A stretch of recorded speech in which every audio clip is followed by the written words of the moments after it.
What's up, guys? This is Keith Kelfis with the Untrapped Podcast. We got my boy Dan Platta all the way in from Minnesota, the home service CFO.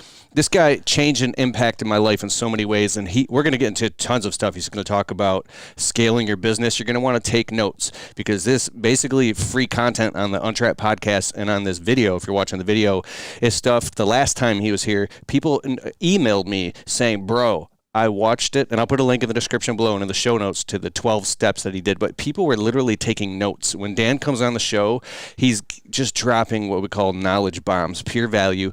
And I want to say, who is this guy if you don't know him? We went to his house in Minnesota. My wife and I, we brought a couple of our dogs. We were traveling around and going to the Dirt Monkey's house. So we stopped at Dan's because his agency does our bookkeeping. And I met Dan through a series of people in our industry. He's a great guy, but my dog left a dog toy in his backyard. And I'm saying this again. We left, and we're like, oh, shoot, Miko left his dog toy in Dan's backyard. Now we're already passing through Chicago. And I texted him, you texted me. I'm like, dude, don't worry. It's just a dog toy. Bro, a week later, I look in the mail, and the dog toy showed up in the mail. You mailed my dog toy. Dude, I mean, I got I don't have any dogs, but I have 3 kids, and if food gets spilled around the table, they'll eat it off the floor, so they're basically like a dog. And, man, if a toy is missing, I mean, we got thousands of toys, but if one of them's missing, I'm going to know about it, right? I respect the toy. You gotta respect the toy. You gotta respect the dog. Dog needs his toy. The dog had a toy. This is a Michigan dog. It was in Minnesota. Yeah. The only toy that comes with a dog to Minnesota is a meaningful toy. It wasn't just any toy. It was the travel toy. Like, that dog clearly appreciated that specific toy. You can't take a toy away from a dog like that. Had to get back home. Dude, you went to the mill and you mailed all the way back. No, what I'm talking about is integrity here. So, dude, let's get into it. You brought a notebook. You put together notes for this and things that you've wanted to talk about since last time you were here on the show. I'm a nerd, man. I've been saving them up for like a year and a half. Just like taking my notes. Got to go back and talk about some nerdy stuff. Dan and his he's serial entrepreneur. He's either started from the bottom and grown several multiple 6 and several 7-figure businesses. He's a finance genius, and he helped me take my QuickBooks and my understanding of finances in my business and all the little tiny questions I had that were making me feel confused as far as the money aspect of, you know how much is coming in and how much is going out, and you know how much is in your bank relatively, but Dan helped me dial it in, and a lot of other people on a whole new level. So sit back, buckle up your seatbelts, or if you're out working, listen to this thoroughly. I'm going to let you take the floor. What's up, Dan? Man, it's so good to be back. It's just good to be sitting in here, hanging out. I'm always like, I'll call them toys. They're not toys. You have all these assets. That's me being a finance person. You got all these assets to do this sort of thing. It just blows my mind, man. You kill it at this. The so cameras cool. And the lights. And just being in this room. When I do my little home service happy hour podcast, I'm just like at my little laptop with the, what I deem as a nice, like microphone that I bought from Amazon and whatever camera I got, and I just send it. And I come in here, I'm just like, man, I'm just such an amateur on my podcast. Keith just takes it to another level. I had a dream of making this podcast, what it is now, what it's growing into. And it soon be. I mean, there's going to be people flying from around the country to be on this podcast because the quality the show and the presentation is. Mm-hmm. But it's hard to run a full-time service business and do a podcast and all this stuff too. I mean, anybody my hat goes off. I look at the people that do this. It's a lot of work, and you do it too. You've got your it's podcast. Nuts, man. What is it? Home Service Happy Hour is the new podcast that I started. So I've got, last time I was here, I was with Blue Sky Services doing bookkeeping, had the Bookkeeping Beer and BS podcast. We had a bunch of different businesses around the country. And I'm no longer at Blue Skies, and I'm no longer doing Bookkeeping Beer and BS. I'm still doing bookkeeping. I have a new company called Best Damn Bookkeeping, super Danified, just total Platta, badass name. It had to be Best Damn Bookkeeping. Best Damn Bookkeeping, and if you don't like the swears, I also own the domain for Best Dan Bookkeeping because a lot of people are like, wait, is it Best Damn or Best Dan? And I'm like, yeah. Both. You get both of them, whichever one you want. You get both of them. But I'm super passionate about the finance stuff. I'll get into a little bit about why I split off and started a new entity with it, and along with that, started a new podcast. one of the things that I appreciate, and I appreciated this about your podcast forever, and I think I told you this last time I was here, when I first started in the home service space, and I'm not alone in this. Like, if there is a person that's starting in the home service space, there's a really good chance they got started because they heard something from Keith Kalfas. And I'm no different. Like, when I first started, you're the first name I heard. Like, oh, you got to watch this video from Keith. Like, this will give you some context about what the hell you're getting into. So I remember just starting way back in the day. That was what it was. It was watching this video from Keith Kalfas talking about starting a new business and this and that. And man, it's just like that was 10 years ago, and not a whole lot's changed, but our industries have matured so much, and so many people have such higher goals to get to, myself included, right? And so part of starting the new podcast, part of starting the new business was all about just being able to go out and do it on my own and like take it to another level. One of the things I realized with podcasting, and again, back to even like watching your original content, it's cool to have a good educational podcast, but if it's boring and it doesn't deliver a message in a fun and exciting way, and it's not edgy, nobody's going to watch it. If you're just sitting here giving like super nerdy bullet points and you're boring to listen to, or you don't have a cool way to deliver it, I don't care how good the bullet points are, ain't nobody going to listen. You got to keep people's attention. It doesn't matter if you're up on stage presenting. It doesn't matter if you're a podcast host. And that was one of the things I always appreciated about you is like when you're podcasting, you're going. And once I start listening to you, you can't put it down because you're passionate, you're excited, your volume's changing, right? You've got that energy. And so part of the reason I started the home service happy hour, I mean, I'm a beer drinking nerd from Wisconsin. Like, that's just me. A mentor of mine named Keith Kalfas once told me, be yourself and turn the microphone all the way up.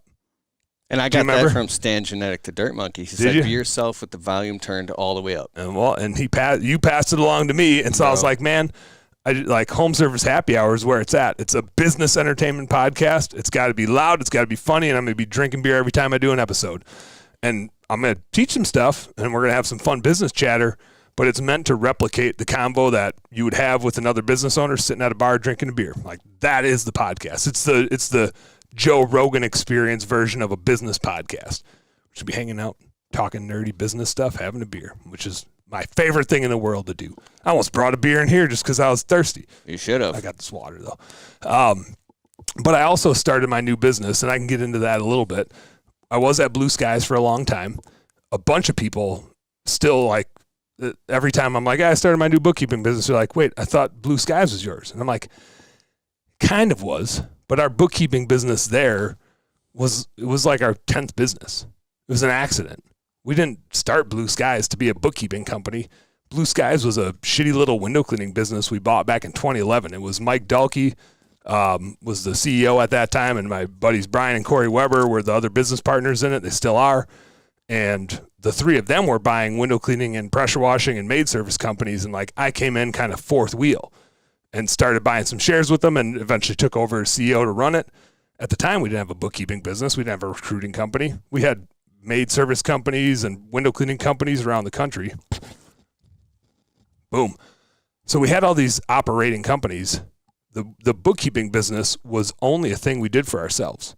It was an internal business. We started it to take administrative employees and put them on a different payroll so they wouldn't be covered by insurance from all of our operating companies because the workers' comp and the general liability was so much more for those other businesses. So we wanted to take our admin people and move them to a different entity where we could get cheaper insurance for them. That was like the original, oh God, we should like move them over. So we started an admin company. I want to say it started in 2014. We didn't bring on an external client until 2018. 2018 was when we were like, oh, we built something that everybody else needs. We're just selfish assholes, and we're only doing it for ourselves. Wow! So you started a bookkeeping agency internally to manage your businesses. Yeah, we had 10 different companies across the country, and so we're like, well, we got to be able to measure all of our stuff, right? We have Hire Lead Chill now, which is I'll get to that. It's a separate business. How brilliant! The administrative stuff behind the scenes, because we had all these different locations across the country, whether it was bookkeeping, recruiting, marketing, phone answering, like at Jill's office, we did all that internally. We had a team of administrative people, and they served all of our external businesses. I came on board fully in 2016, left my corporate gig. 2018 was when we took on our first external client. So it was this like accidental business. Even when we took on that first external client, if I remember the first the first two we had, one was on recruiting, one was on bookkeeping. They were both from my buddy and business partner, Mike Dalkey, doing other investments. He started a commercial window cleaning business in Nashville, Right Hand Rhino. I think he still has it. Our buddy Gabe Torres runs it.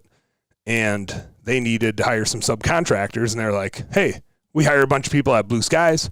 Can you guys run some ads for us? And all of a sudden, like by accident, we had a recruiting business. We were starting to run ads for other people. And similarly, he was looking at a window cleaning and pressure washing business down in Florida and was going to do an investment there. And he got a hold of their QuickBooks and was like, Platta, look at these.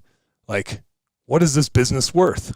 And I was just like, dude, I don't know that we could tell what this business is worth because it's such a disaster, right? Because part of your bookkeeping, part of the point of doing bookkeeping is if you're going to exit or bring on a partner, you can value your business. What's it worth? And obviously it's worth more if you can have a good scorecard and tell people what's happening in it. If you have a disaster of finances, nobody really knows what it's worth.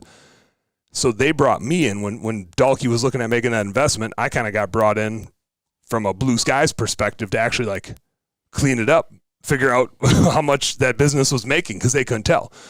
And that was our first bookkeeping client, was literally a cleanup job so that Dalkey and some other people could make an investment in that business. And so fast forward, all of a sudden we had over 100 recruiting clients and 300 some bookkeeping clients. And it was an accidental business. It was never intended to be this big external facing business. It was just we helped one person, and then we helped another person, and then we kept helping people, and all of a sudden it became its own animal. And at the same time, we realized having 10 plus home service companies across the country, that was a terrible strategy. It was pretty miserable running all those locations. And so we slowly sold those, shut those down, exited those, and all of our eggs were really in the bookkeeping and the recruiting basket. And that was at the point where I was like, oh crap, I grew something, kind of my baby. Like, again, that would people would be like, oh yeah, Dan, he owns Blue Skies, right? But I only ever owned 13% of it because I bought into it as a part of this holding company of all the things that we had. And I kind of got to this point where I was like, oh crap, I don't even own my baby. I built this thing, but I don't own it. And it's no detriment to the other three partners that I have. They're awesome dudes. Just in hindsight, I was like, I should have started this thing as like an isolated business of Dan doing nerdy finance stuff, which in fact, in reflection, I want to say it was like 2012 or 2013. Like Dalkey and I used to live a mile apart, and we would go to the coffee shops. To our wife's dismay, we would go to Starbucks.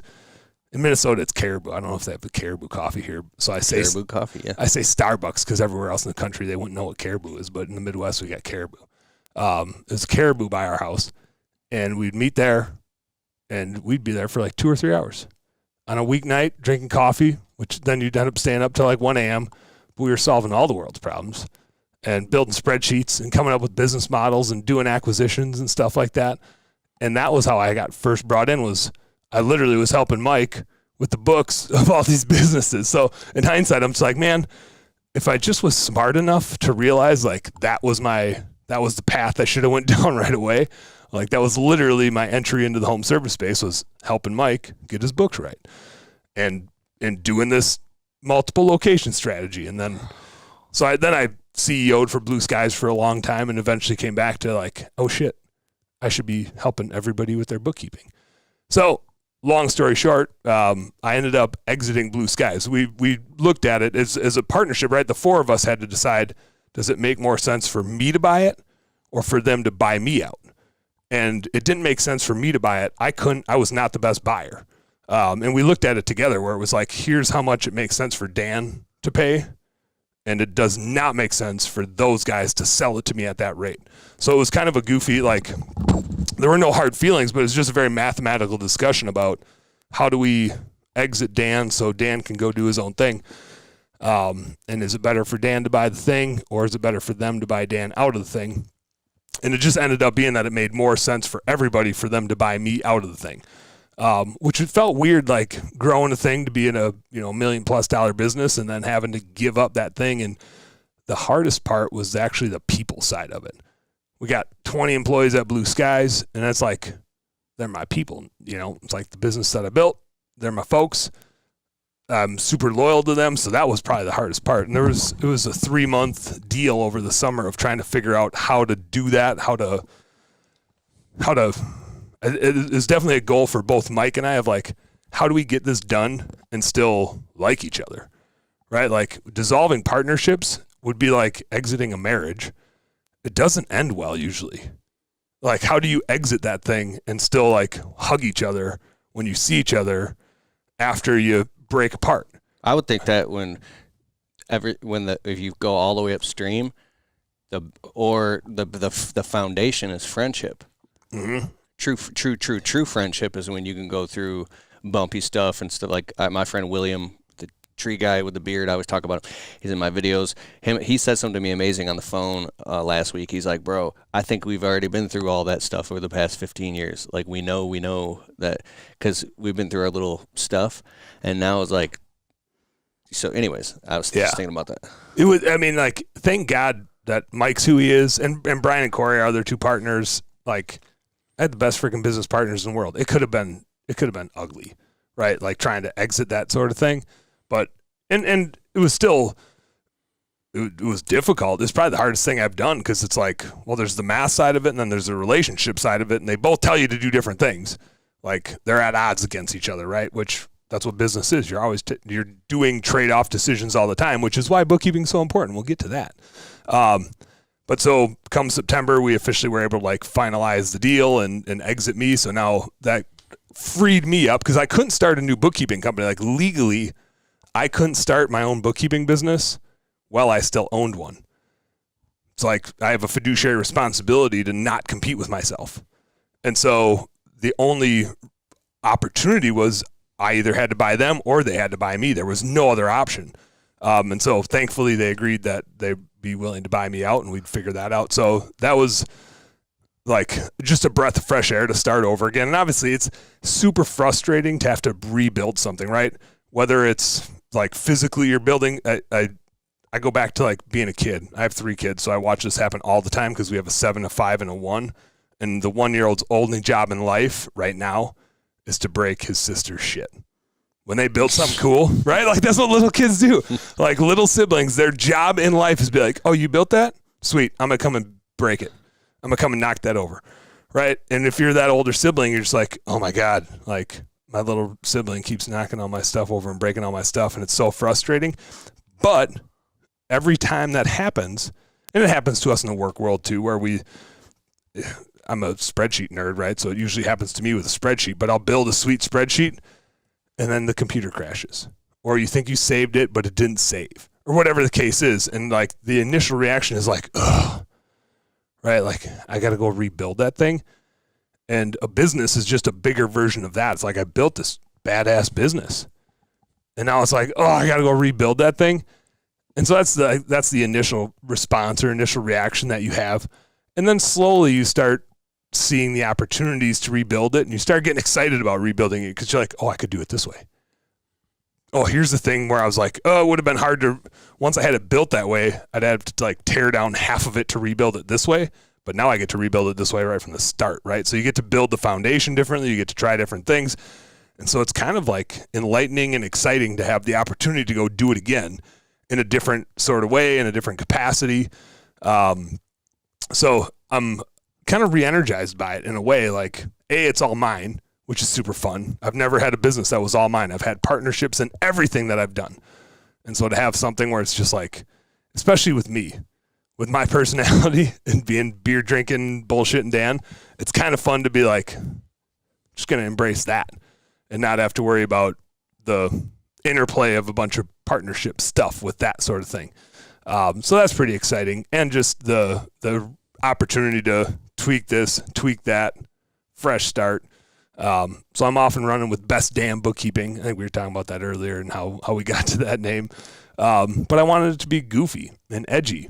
And like one of those things where you almost like offended when you hear it, but you're like, I just kind of got to know what this guy's all about. So Best Damn Bookkeeping, the logo's got a beer mug on it because if you know me, you know that I'm probably having a light beer while I'm talking to you. I'm not right now, which is surprising, but normally I am.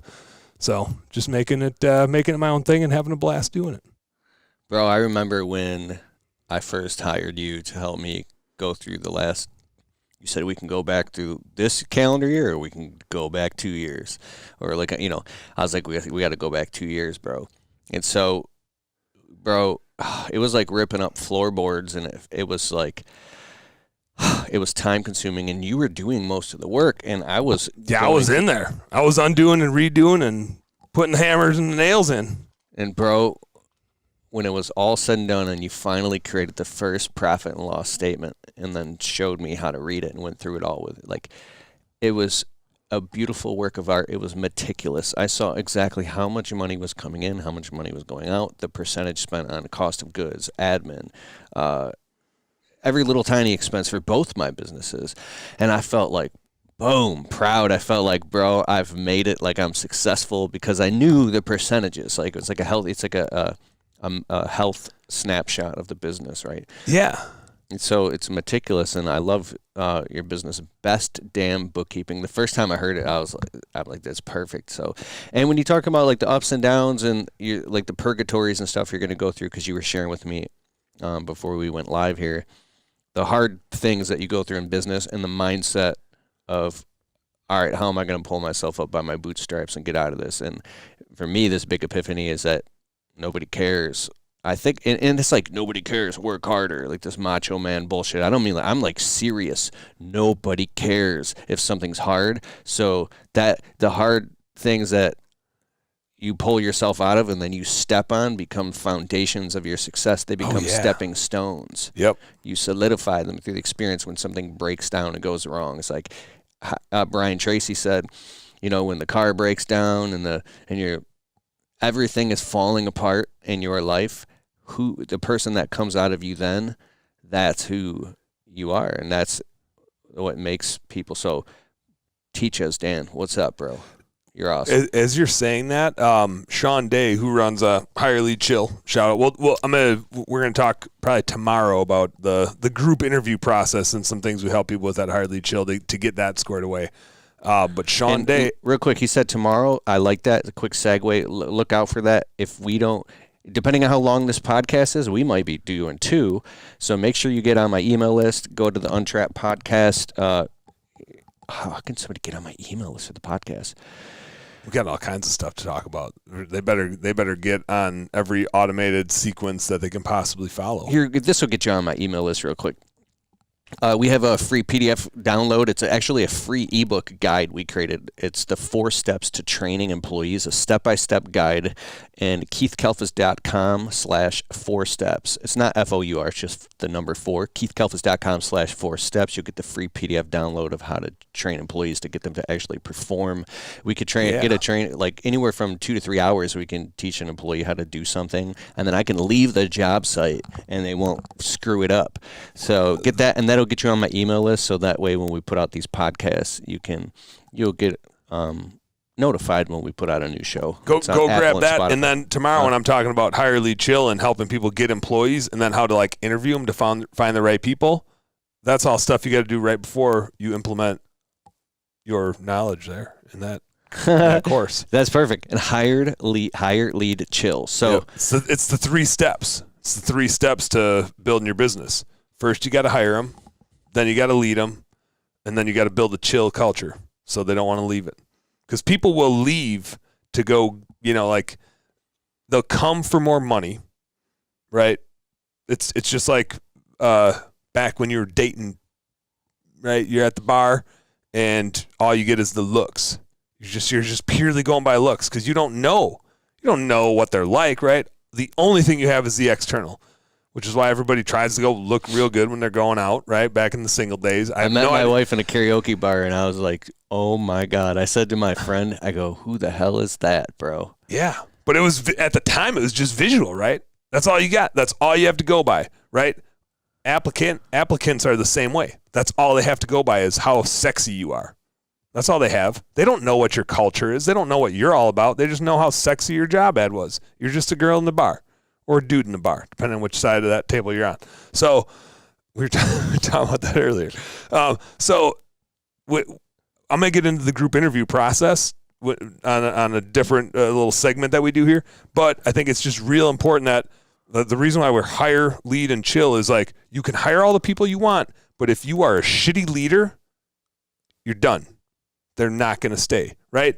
You might be sexy in the bar, but if you suck as a leader and a CEO, they're not going to stay. It doesn't matter how good you are at hiring people. If you're a bad leader, they're not going to stay. If you're great at hiring people and you're a good leader, but you have a shitty culture, people will leave that too, right? They'll come for the money and the sex appeal, but you need to lead them and you need to build a company that when you're not there, every vibe about you, every core value, every being that you've implanted in that company is still there, that culture exists and exists when you're not there. Because as you continue to grow the business, you might be a great leader, but you're not interacting with the technicians anymore. At some point, you interact with the leadership team, and that's it. And if your leadership team sucks at being leaders, your business is broken, right? You can't chill. You have a shitty culture. So you got to hire them, lead them, and then you got to build a chill culture where people want to stay because they really enjoy being there. And it's no longer because of you. It's because of everything you've built, right? The who, not the how that we were talking about earlier. So anyway, I digress. We'll get to that on a separate episode. But that was why we called it hire, lead, chill. It's really the three segments to scale your businesses. You got to be great at hiring them, but it doesn't stop there. Then you got to be really good at leading them, and then you got to be good at leading leaders. Eventually, like you're not the one leading the people.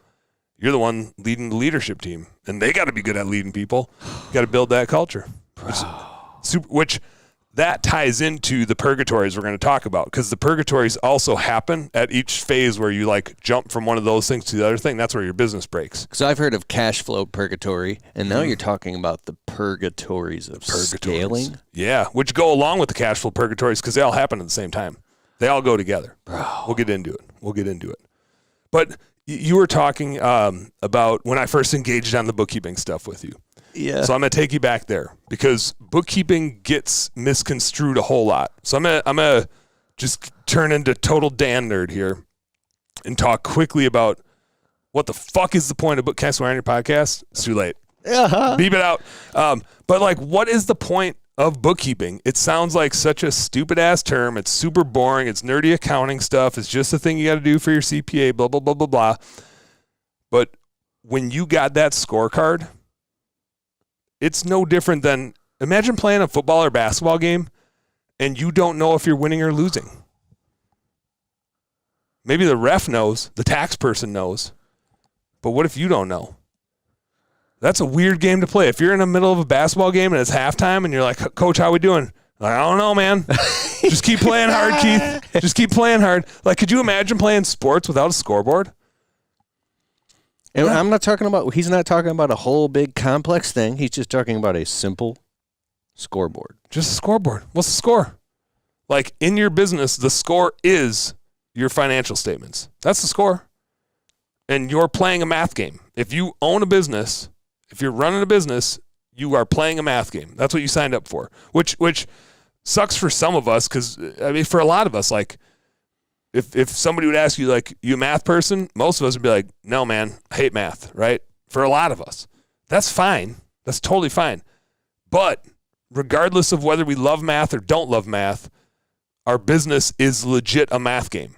That's all it is. It's a series of decisions that we make, and our business is only as good as the decisions that we make. And whether we like it or not, every single decision we make is a math decision. I don't care if you're looking at buying a piece of equipment, hiring an employee, taking that employee to lunch, or training that employee, or spending money on marketing, or spending money on recruiting, or looking at renting an office. Every single one of those things I just said is a math decision. Every single one of those things needs to return you more money than it costs you, or you go out of business. That's it. That's all business is. It's just a bunch of math decisions over and over and over again. And so how the hell are you going to play that game if you don't know what the score is? You got to know what the hell the score is, because every decision that you make is based on that score, right? If it's the fourth quarter of a ball game, every decision you make about who's going to play, what play are we going to run, are we going to hold on to the ball, or are we going to take it to the hoop? Are we going to foul, or are we going to play back, like kind of a prevent defense? Every decision you make is based on what the score is. So how the hell are you going to run a business and not know what the score is? You got to know. And bookkeeping falls into this weird, bookkeeping is the scoreboard, but it falls into this weird space where it's not super understood. It kind of seems, and these two things are wrong, but it kind of seems like something that our office admin person would do, or maybe like, I like to say it's like falls into mother-in-law work, which is accounts receivable, collecting money from your clients, accounts payable, paying your bills, payroll if you have employees, making sure they get paid. Like, is that bookkeeping? No, it's not. But it kind of sounds like accounting stuff. Like, it has the word account in it, so it must be accounting, which accounting is bookkeeping, right? Wrong. Like, all of that stuff, we can hire an admin to do, right? Can you send your client an invoice? Mm-hmm. Yeah. Do you know how to make a journal entry for when you trade in a vehicle? Yes. Do you really? Yes. Wow. Look at you go. But that's just I want to make you do it later to see if you actually know. All right, we'll log into QuickBooks and do it. But that's the thing. It's like your office person can oftentimes send an invoice, pay a bill, enter payroll information, how many hours did this person work, whatever. But that doesn't mean they can organize a profit and loss. That doesn't mean they can look at a balance sheet and go like, hey, we got something in the wrong spot, or we got this much invested here and it's not paying off, right? So bookkeeping is a little more accounting intense than just paying bills and collecting on your bills. It's more organization. It's how do you build the scorecard, right? Different than the office administrative stuff. The other spectrum is people think, oh, bookkeeping is something my CPA would do. They're the ones that need to pay the taxes, and bookkeeping is a tax thing, right? Wrong. It's not a tax thing. You can do your taxes with a box of bank statements bank statements and like a box full of receipts. You don't need QuickBooks and an organized P&L to pay your taxes. You can do that a lot of different ways. There's plenty of CPAs out there. That's how I used to do it. I would just download all 12 months of all my bank statements. Here you go. Then I did it on paper first, and I'm like, screw this. Then I download them all digitally, and then I put them on a Google Drive folder on the cloud. Yeah. So every year I have 2019, 20, 21, 22, 23, 24, my taxes. So everything related to the taxes and everything for that year gets uploaded to the cloud there. Yep. And then I just share the link with my accountant. Boom, he's got all the bank account statements. He's got everything. Yep. And he can do his job. He can do the taxes, but he can't tell you what the score is. Nope. He can tell you what you owe the IRS, but the game's over. By the time you get there, that game's over. Mm-hmm. So how did you know how you did all along? You might have made different decisions that whole way along, right? Like the season's not over, but the game is over. If a game is a year long and the season is however long you're in business for, like that game's already over. You might change by the next game, but maybe there was something you could have done differently to win that game before the season was over. So where bookkeeping comes into play is in between that office person and them collecting bills and paying payroll and the tax person at the end of the year getting the IRS settled up for how well you played that game. That's their job. But in between, the bookkeeper is the thing giving you the scoreboard, telling you, are you winning? Are you losing? And here's what the strategy should be. A good bookkeeper is also like a coach. They're your finance person. They can tell you, here's what the scoreboard says, and they can tell you based on the situation, maybe you're not winning here, maybe you're winning over here. Here's some things we could do differently to maybe win this game. That's what your bookkeeper should be doing. So bookkeeping in between is all about organizing your stuff, making sure it's in the right spot, making sure you know what the percentages are, and giving you some analysis that says, here's where you're winning and here's where you're losing on this scoreboard. Because the tax person's not going to do that for you. The tax person probably doesn't understand how the hell you even make money. They don't understand your business. They understand how to take the numbers from your scoreboard and put them into their software to make sure the IRS gets paid correctly. This isn't all CPAs. This is a generalization, right? But when I hear somebody say like, oh yeah, my CPA does their books, my usual response is, do they do them for you or do they do them for themselves? Because usually when a CPA is doing your bookkeeping, they're not asking you questions every week about what's going on. They're not sending you reports every month to tell you how you're doing. They ask you questions maybe once a month, maybe once a quarter, and their questions are only to help them organize them in a way that they can put it into their software. They're charging you, right? They sure as hell are charging you this whole time, but they're doing your bookkeeping for themselves. They're organizing it to put into their software so that come tax time, their life is easier. They're not organizing it in a way to say, hey, Keith, here's how you're performing. Here's how you're doing. Here's some things you should do more of. Here's how you should do less of, because they don't usually understand your business model. They understand some things you can do for tax savings, maybe. The good ones can. But they're generally organizing it to put into their tax software. So they're charging you. You're paying them for them to do the bookkeeping in a way that benefits them. Makes their life easier. So they're literally like sending you an invoice to make their lives easier, which I think is just hilarious. They're not doing the bookkeeping for you. They're doing it for themselves. They're not saying, hey, last month this was your cost of labor and this is how much you paid in insurance. And they're like, so in percentages. Yeah, and your marketing was 10%, but historically it's been 15. And was that strategic? Was it, did you get a good deal? Is it just a cash flow thing? Like, they're not looking at that. It's just all going into a category for where it goes into their tax software. And I'm generalizing, right? There's some really good CPAs out there. Mm-hmm. There's some really, really bad ones. So it's just my caution is if you're using a CPA and they're doing your books, just make sure they're doing them for you. Because generally they're charging you to do your books, but they're doing them for themselves. They're doing them to make their life easier, not your life easier. 7 minutes ago, you asked me if I could make a journal entry for trading in a vehicle. And I said yes. But I made a mistake, and it's bugging me now. My bookkeeper that you assigned to me, I went through because I had an Amazon credit card because I get the points, and it's the only card I do this on that I was mixing personal purchases with that, so I had to go make a special itemized spreadsheet for him to categorize which one of those were business purchases, so we could just fix it. Not even a big deal. And then when you said journal entry, my head went right to that, and I said yes. But I've never gone on QuickBooks and made a journal entry for what you just said. I know I could do this shit, but so I basically told like a white lie and didn't even need to, and it was bugging me, so I had to fess up. Because your whole point was like, you can do this. Can you do this? Yes. Can you do this? No. And you were going to say, that's what a bookkeeper or a good bookkeeper knows how to do.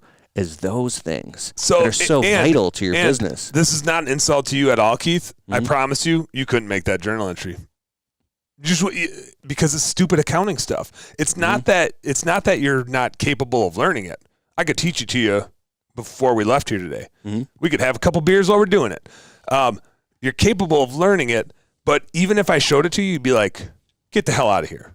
You'd look at it and you'd be like, that doesn't make any sense. And I'd be like, yeah, it doesn't. It's accounting. It's like its own language, right? There's these professions that have stupid-ass languages built just for themselves, created by people that I'm pretty sure only created them the way they did so that nobody else could understand it. It's like a job security thing. Lawyers are the worst. They talk in words where you're just like, just tell me what you're actually saying. Every time I read a legal document, I'm like, can't you just like write it in words that make sense? Why do you got to write it in all this nonsense? And then I say that, or I feel that, and I'm like, oh yeah, but I do accounting. I'm one step below them and talking in a totally different language of debits and credits and P&Ls and balance sheets and saying words that other people are like, dude, can't you just like talk in words that a normal human would understand? So lawyers are the worst. I think accountants are the second worst at just speaking over people's heads, saying shit that they don't understand. So yes, you could learn that journal entry. But if I put it in front of you right now and said, hey, Keith, here's the data you need to make this journal entry, you'd be like, this is bullshit, Dan.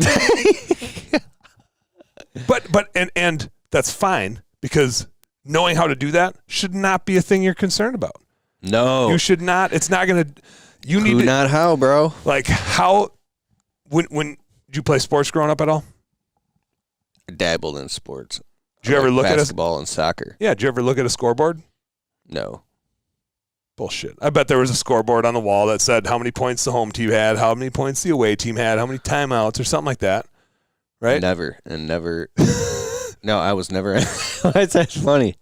I don't know. I just feel like there had to at least somebody had to be like flipping a thing. No, we played football and we were kids in the projects. Oh, okay. But then when it came time to actually be on a sports team, I just wanted to go home and play Dragon Warrior and video games. I got you. Well, those have scoreboards too, right? Like when you play a video game, there's a score. Definitely. Like I loved, what was the NBA Jam?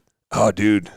He's heating up. Oh, my God. I play that all the time. So there was a scoreboard there. That was one of my favorite games. But every time you're looking at a scoreboard, your job as the business owner is like, what's the score? That's what you should be thinking as a business owner. Not how the hell do they use the electrons behind the scoreboard and the electrodes to make the thing light up, right? Like how the scoreboard works is the bookkeeper's job. What the hell the score is the business owner's job. You don't need to know how to make a journal entry when you trade in a vehicle. That's not the business owner's job. The business owner's job is to know what my cash flow is, what my investments in these different things are, and what decision I need to make as a result of that based on the score. You don't need to know how the damn scoreboard works. It helps to know a little bit about why it goes here, why it goes there, and what it all means, but you need to know how to read the scoreboard so you can make decisions with it. That's what you need to know as a business owner. Bro. So, I read a lot of Kiyosaki books. He talks about trusting the bookkeeper, because some people think like, well, I'm going to trust a bookkeeper with all my stuff. Well, yeah. And then once you got your bookkeeper, just like if you trust, I don't know, somebody to work in your business, then it becomes, I'm so glad this person's on my team. What's your whole thing on that? If somebody's like, well, I want to hire a bookkeeper, but I don't know, like, you know. Yeah. I mean, it's no different than anybody else that you'd hire, right? You can't just blindly hire somebody and be like, I've heard Brandon Vaughn say this, and I don't know exactly where he got it from, but I don't think it's an original quote, but you can't delegate through abdication. You can't just be like, all right, here you go. Peace out. Because they're not going to be able to read your mind, right? And they might suck. So anytime you hire somebody for anything, you have to have systems and processes to verify, right? Trust, yes. Verify, hell yes. You still need to make sure they know what they're doing and that they're able to do what they said they were going to do, right? I don't care if that's a technician, an office manager, a bookkeeper, a CPA.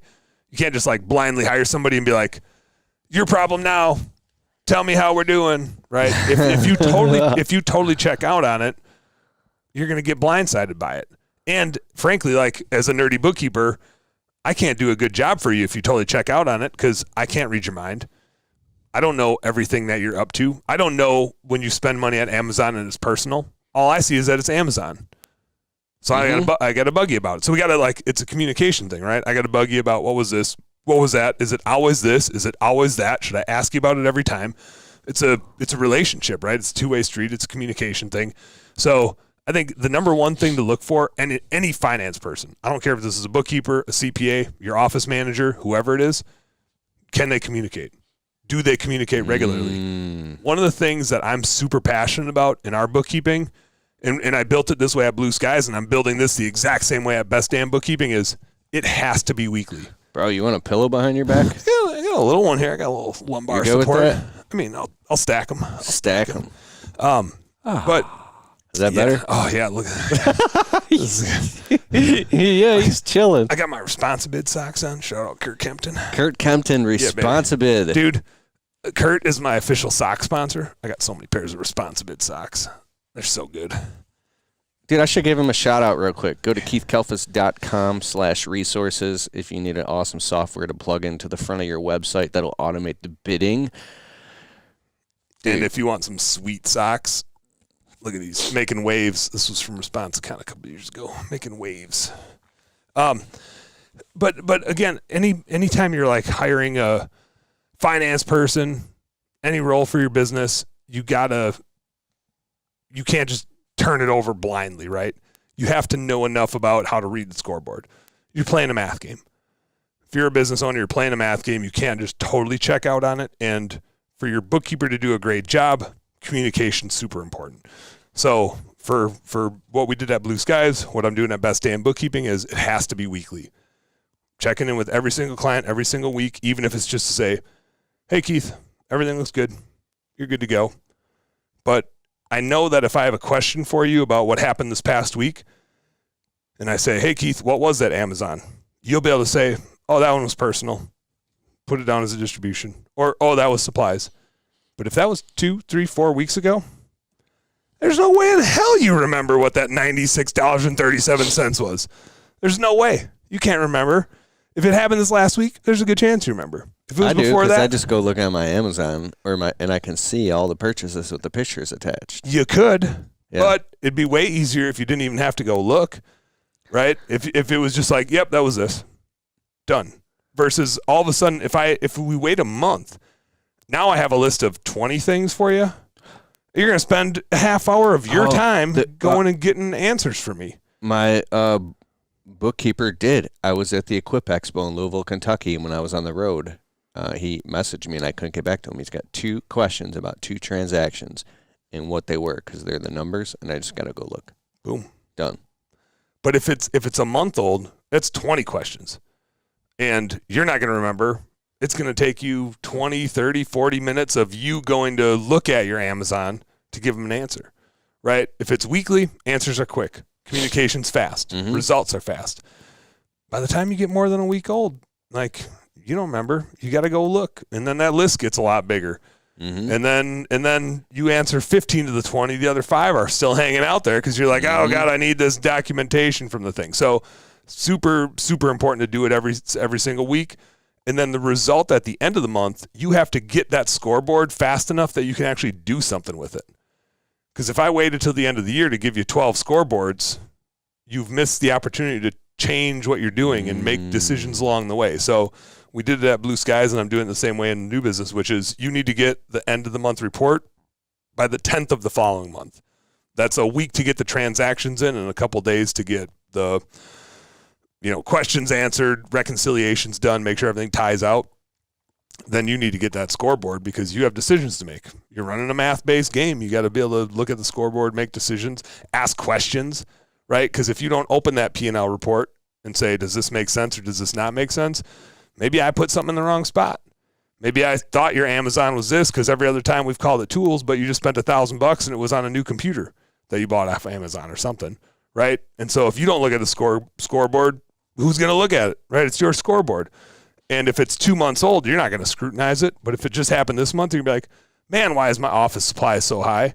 Or why is my COGS, tools and equipment so high, right? And cost of goods sold. Yeah, that's COGS. Yeah, I just jumped the gun on that one, didn't I?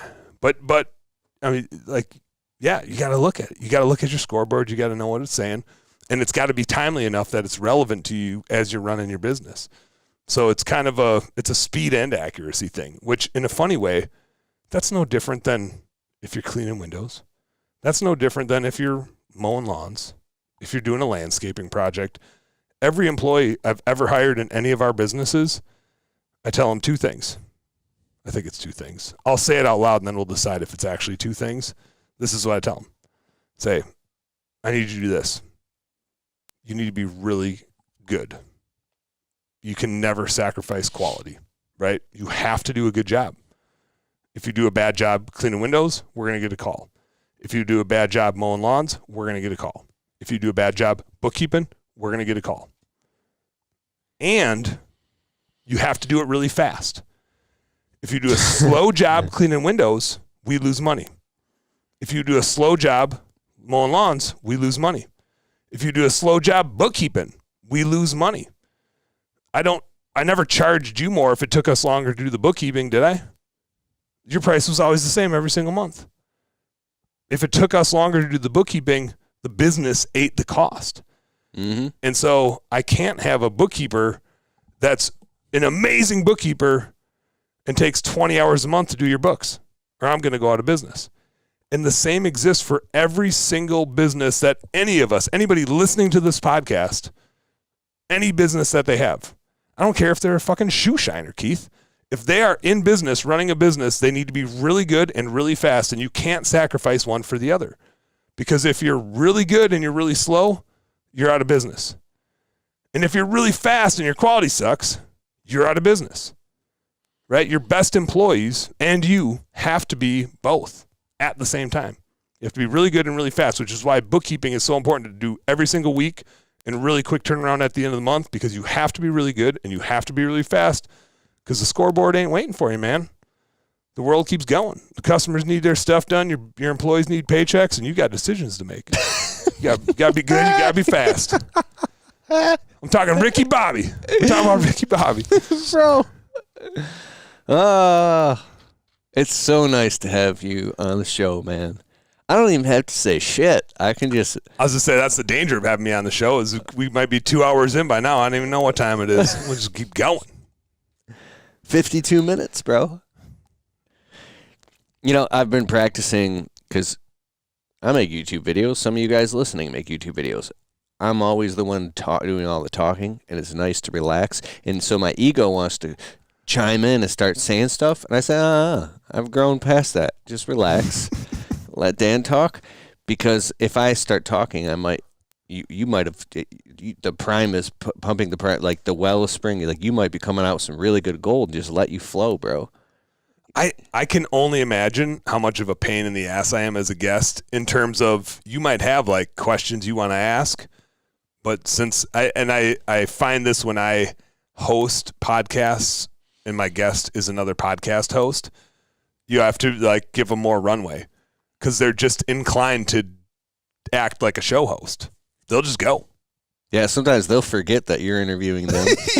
And they think they're interviewing you. Or you start asking them questions, and they start asking you questions back, and you're like, I just forgot who's hosting this show. I don't even know anymore. Like, it's just a host off. Yeah. But no, you know me, I'll keep going. When I first started my window cleaning business, and I was being such a perfectionist that I couldn't sleep at night, bro. Because windows, you can see. Like we do, I was doing snow plowing and window cleaning in the winter. Mm-hmm. And I dropped the lawn care and picked up window cleaning instead. We still do tons of landscaping. But with the window cleaning, you can see any imperfection on the glass. And if you can't see it, just move to a different angle and you can see it. Yeah, it's there. So, especially if it's cloudy out. It's there. You ain't looking from the right angle yet. So I have tons of videos on the Window Cleaning Blueprint YouTube channel, or I talk about crazy stuff like this, funny, comical stuff too. One funny video I talk about perfectionists. So the guys have already went into the truck or the van, your employees, you're just collecting the check, and then they're like, wait a second, I saw a little speck here. Well, instead of just getting that little speck and then bouncing her, I tell my guys, go around with microfibers, do whatever you got to do, and keep going. Don't stop until I walk out of that house with a check and a smile. Just keep making it perfect, so the customers know we worked by the sweat of our brow. We did a great job. Like it's that feeling the customer gets. Okay, you guys are good. It's the perception that you worked until the last minute and weren't just hanging out. 100%, bro. But sometimes when the customers are so picky, you can't make them happy. I have this. It's a funny video, bro. I said the guys that have already gone and sat in the truck because you thought you were done, and then now you're in anxiety because they're on the clock, and the customer's like, what about this spec? And there's not enough time to go tell them to call them back in, so you just get it real quick, and then there's another. And then, but I said sometimes I would say like I would purposely start picking out little imperfections just to add to it. To see how far, oh yeah, Mr. Customer, you're not going to show me. I'm going to show you. Here's another one. I don't know if you noticed this one, but I can see that one. Yeah, do you see that one? I said, and then the grandma gets up and goes, and that one too, and that one there, and there. And I say, no more profit for me. Like that. And I say, come on, guys, get out of the truck. Come on back in. And the customer, after you make it perfect, no, it's good. No, we're going to make your windows shiny. And I was like, we'll stay for an extra 45 minutes. Like psychopaths make it in a very friendly way, but like just to prove a point. I don't even care about money. I'm gonna make your and it's like this sadistic thing I was going through because I felt like I couldn't win, bro. But so now we have pre-trip inspection. We make sure I point out little imperfections. I explain it to the customer over the phone and let them know, hey, we're doing an initial like a basic cleaning. If it like I'm going on too much about this. But I think this exists in any business. Oh, yeah, the speed of it. So I found this guy on YouTube at that time. He said, I would not do this. But he was like, and he was an older guy, and he was like one of the first guys to make window cleaning videos back in the day. He says to the customer, listen, I'm like the McDonald's of window cleaning, okay? I charge you a super fair price. I get in out, your windows look 100 times better than they did. I'm just not going to go out of my way to be climbing over a washer and dryer. Yeah. And to get you ordered a Big Mac, I'm not giving you a steak. Exactly, bro. And I climbed up on some dude's dryer in a beautiful house, and my knee right on a soft spot put a big dent in the dryer. Then I had to go get tools and take the dryer apart to pop the dent out and put the dryer back. And there was still a little bit of, and I was about to buy the dude a whole new dryer. And he's like, no, it's fine. But from an angle, you could see a little bit of a dent from my knee and I was panicking and shit. And then he never called us back. And it was probably just because maybe his wife, and I'm like, are you sure your wife is going to be cool with this, bro? Yeah. And it's like the stuff that you go through in a business. So you got to be really, really, really good, but you got to be really, really, really fast at the same time. Yep. What is good and what is fast, different conversation for a different time. But that I feel like is just expectation setting, right? You can't set an expectation that you can't live up to. And Debbie Sardone, who's a good friend of mine, and she's a maid service coach, like the queen of maid services. I think I just saw her at Joshua Latimer's War Plan Studios. Yep. I believe she was there. They were on some Zoom thing. Yep. Yeah. She is. That lady's pretty sharp, man. She's so good. But one of the things I saw her present one time, and she was talking about making a brand promise that you can keep. And her brand promise for her maid service business had nothing to do with quality. Nothing. Her brand promise was she has a not-for-profit called Cleaning for a Reason, and they clean for cancer patients. And that was their promise, is we're going to clean so many houses for cancer patients. Wow. Like, are they going to clean, if you hire them as a maid service, are they going to clean your house? Sure. Are they going to try to do a great job? Yep. Are they going to make mistakes? Yep. Right? Like, you're hiring a maid service that's a growing business. They're going to screw some stuff up. That their brand promise had nothing to do with we're going to be the best cleaners, we're going to be the fastest cleaners, we're going to do, whatever promise you could make about quality. They made none of it. That wasn't their promise. Their promise was we clean for cancer patients. Like, they built a brand based on that. And I was like, that's freaking awesome. I never thought about it that way. But it's an expectation setting thing.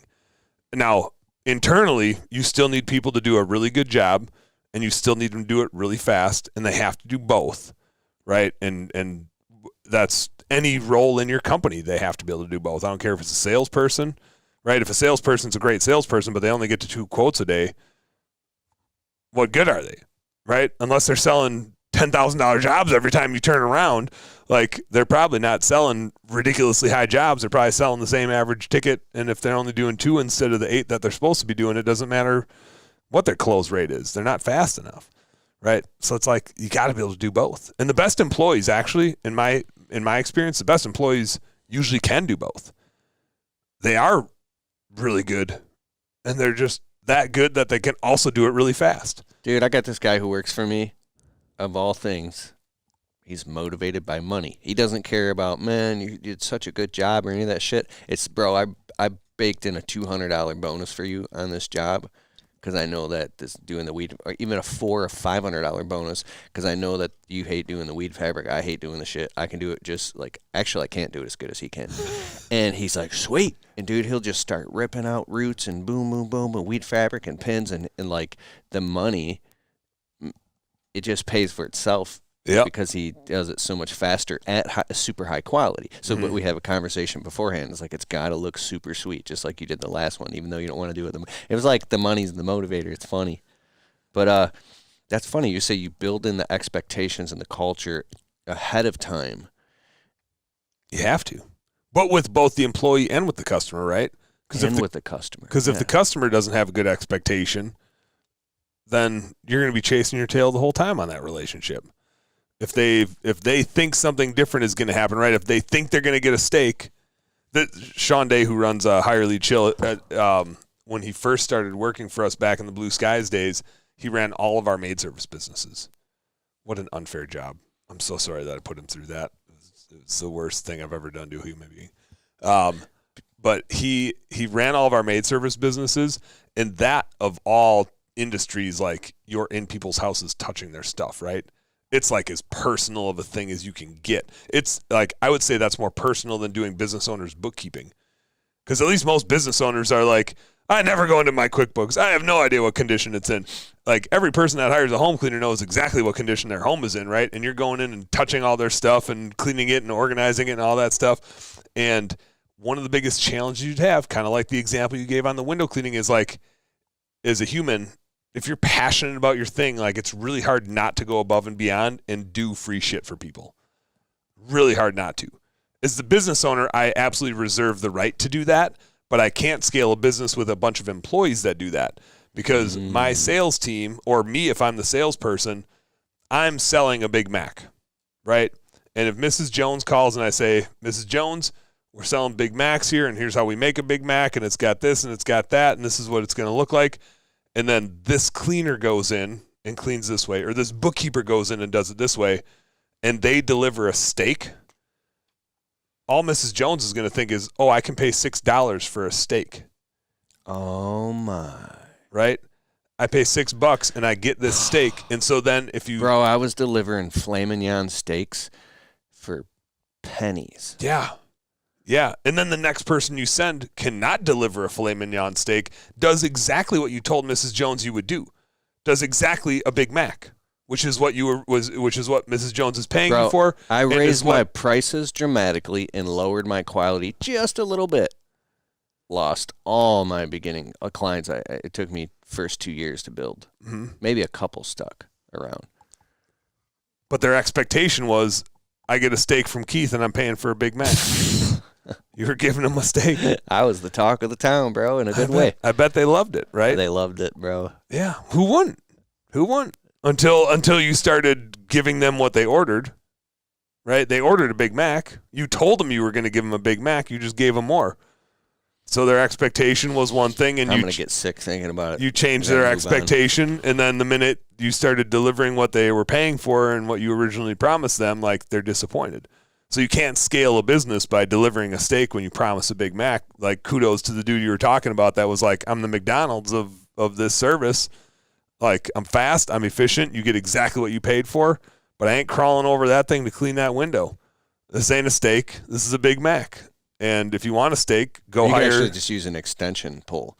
Here's something I learned from Bobby Walker, but I use it on the inside. So when they power wash, like, someone's front porch, they'll take a picture of all the patio furniture and how everything was all set up, move it to the side, power wash it, look at the picture, put it back. Yeah. Ta-da. Yeah.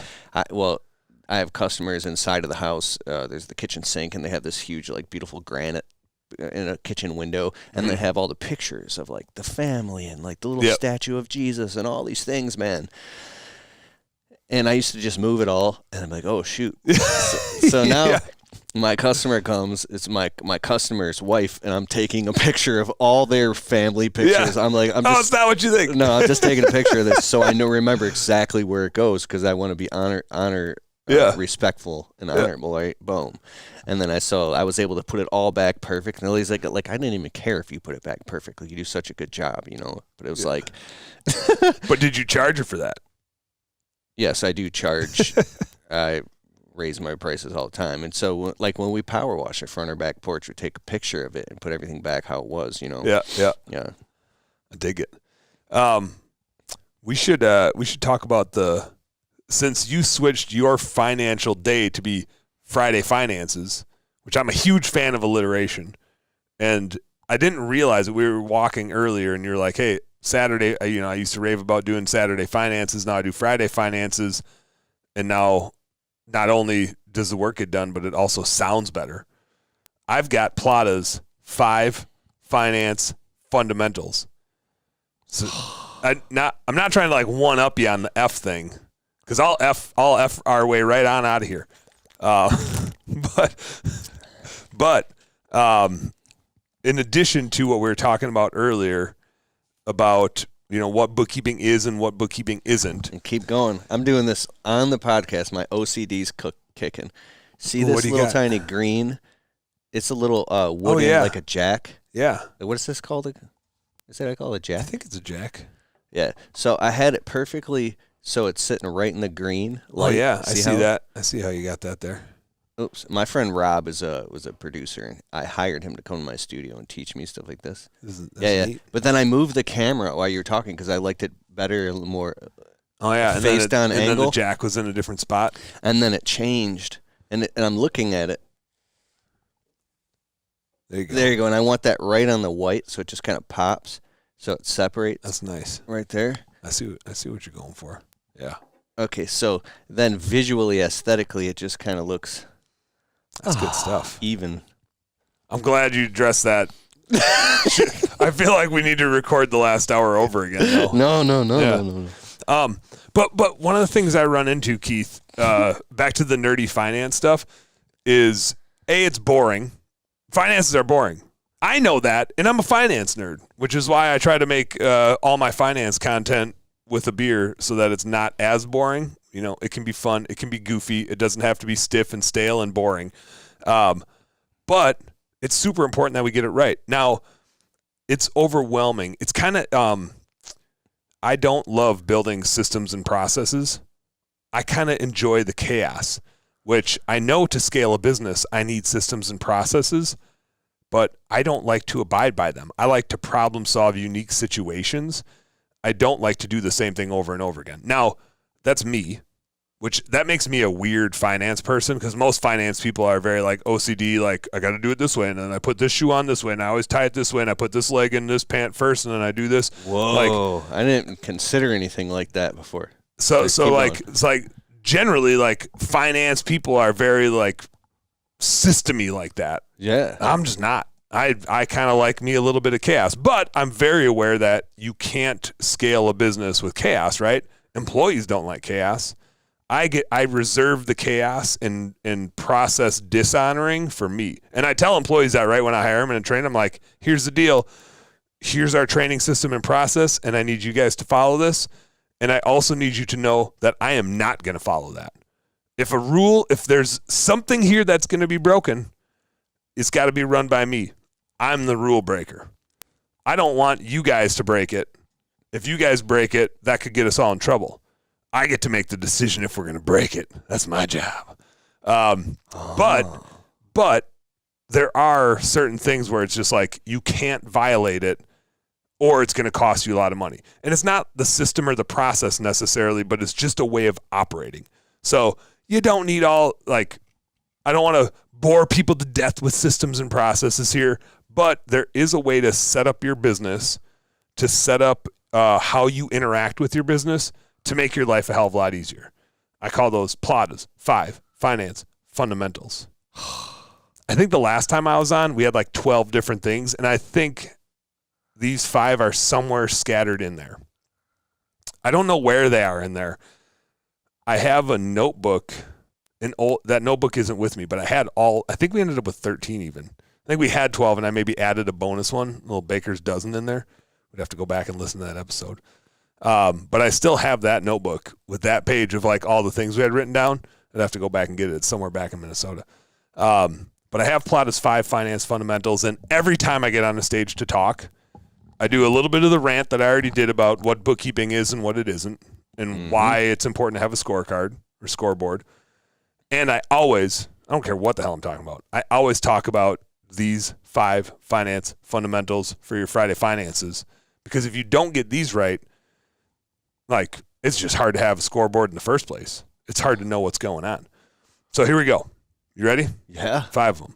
I might have to get up and look to get them in the right order, but I'm going to try to do it just by memory because I've presented enough times. The first of Platta's 5 finance fundamentals is that you have to separate business and personal.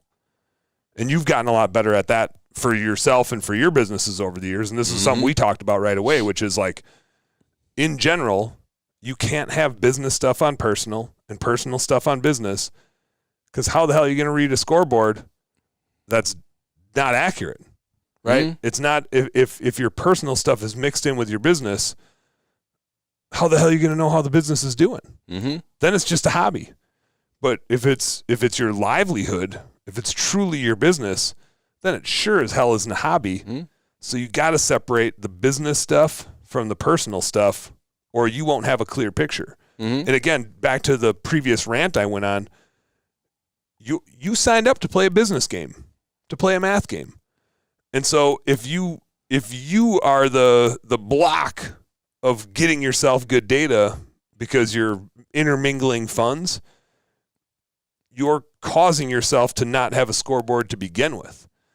You signed up to play a math game and you're making it impossible to even play the game. You're handcuffing yourself. So if you're going to play this game, you should at least like not have your hands cuffed behind your back. You should use them. So number one of Platta's 5 finance fundamentals is make sure you have business and personal separated. Number 2 is if I'm presenting on stage with a beer, then I usually drop an F word when I do this one.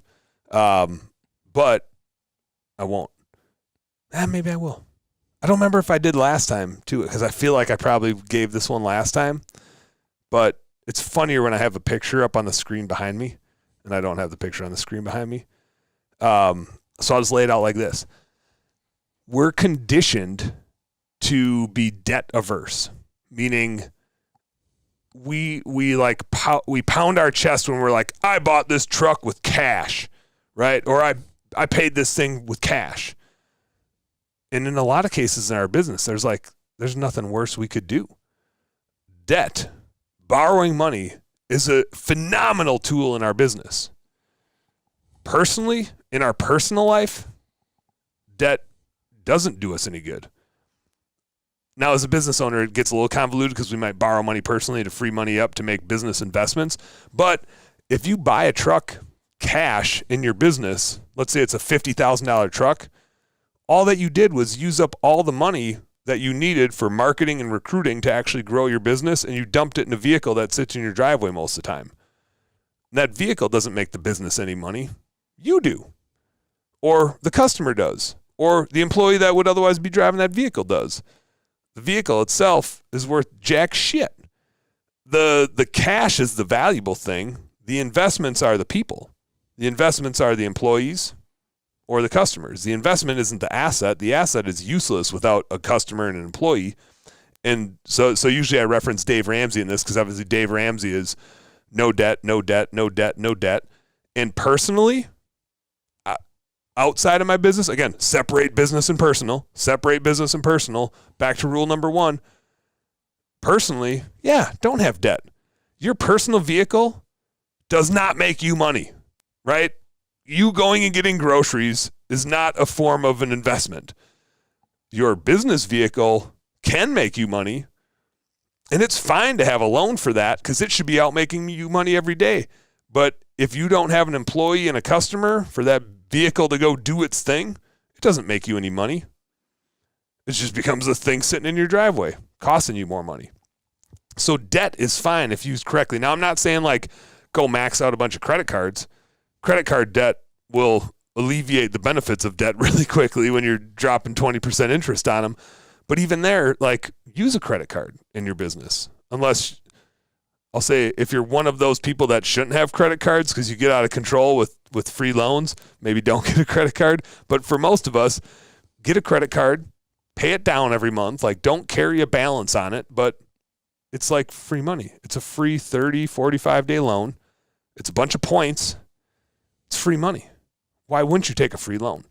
Again, maybe it's not the right thing for you to do personally, but personally, your vehicle and your credit card and stuff doesn't generate a return because you're buying groceries.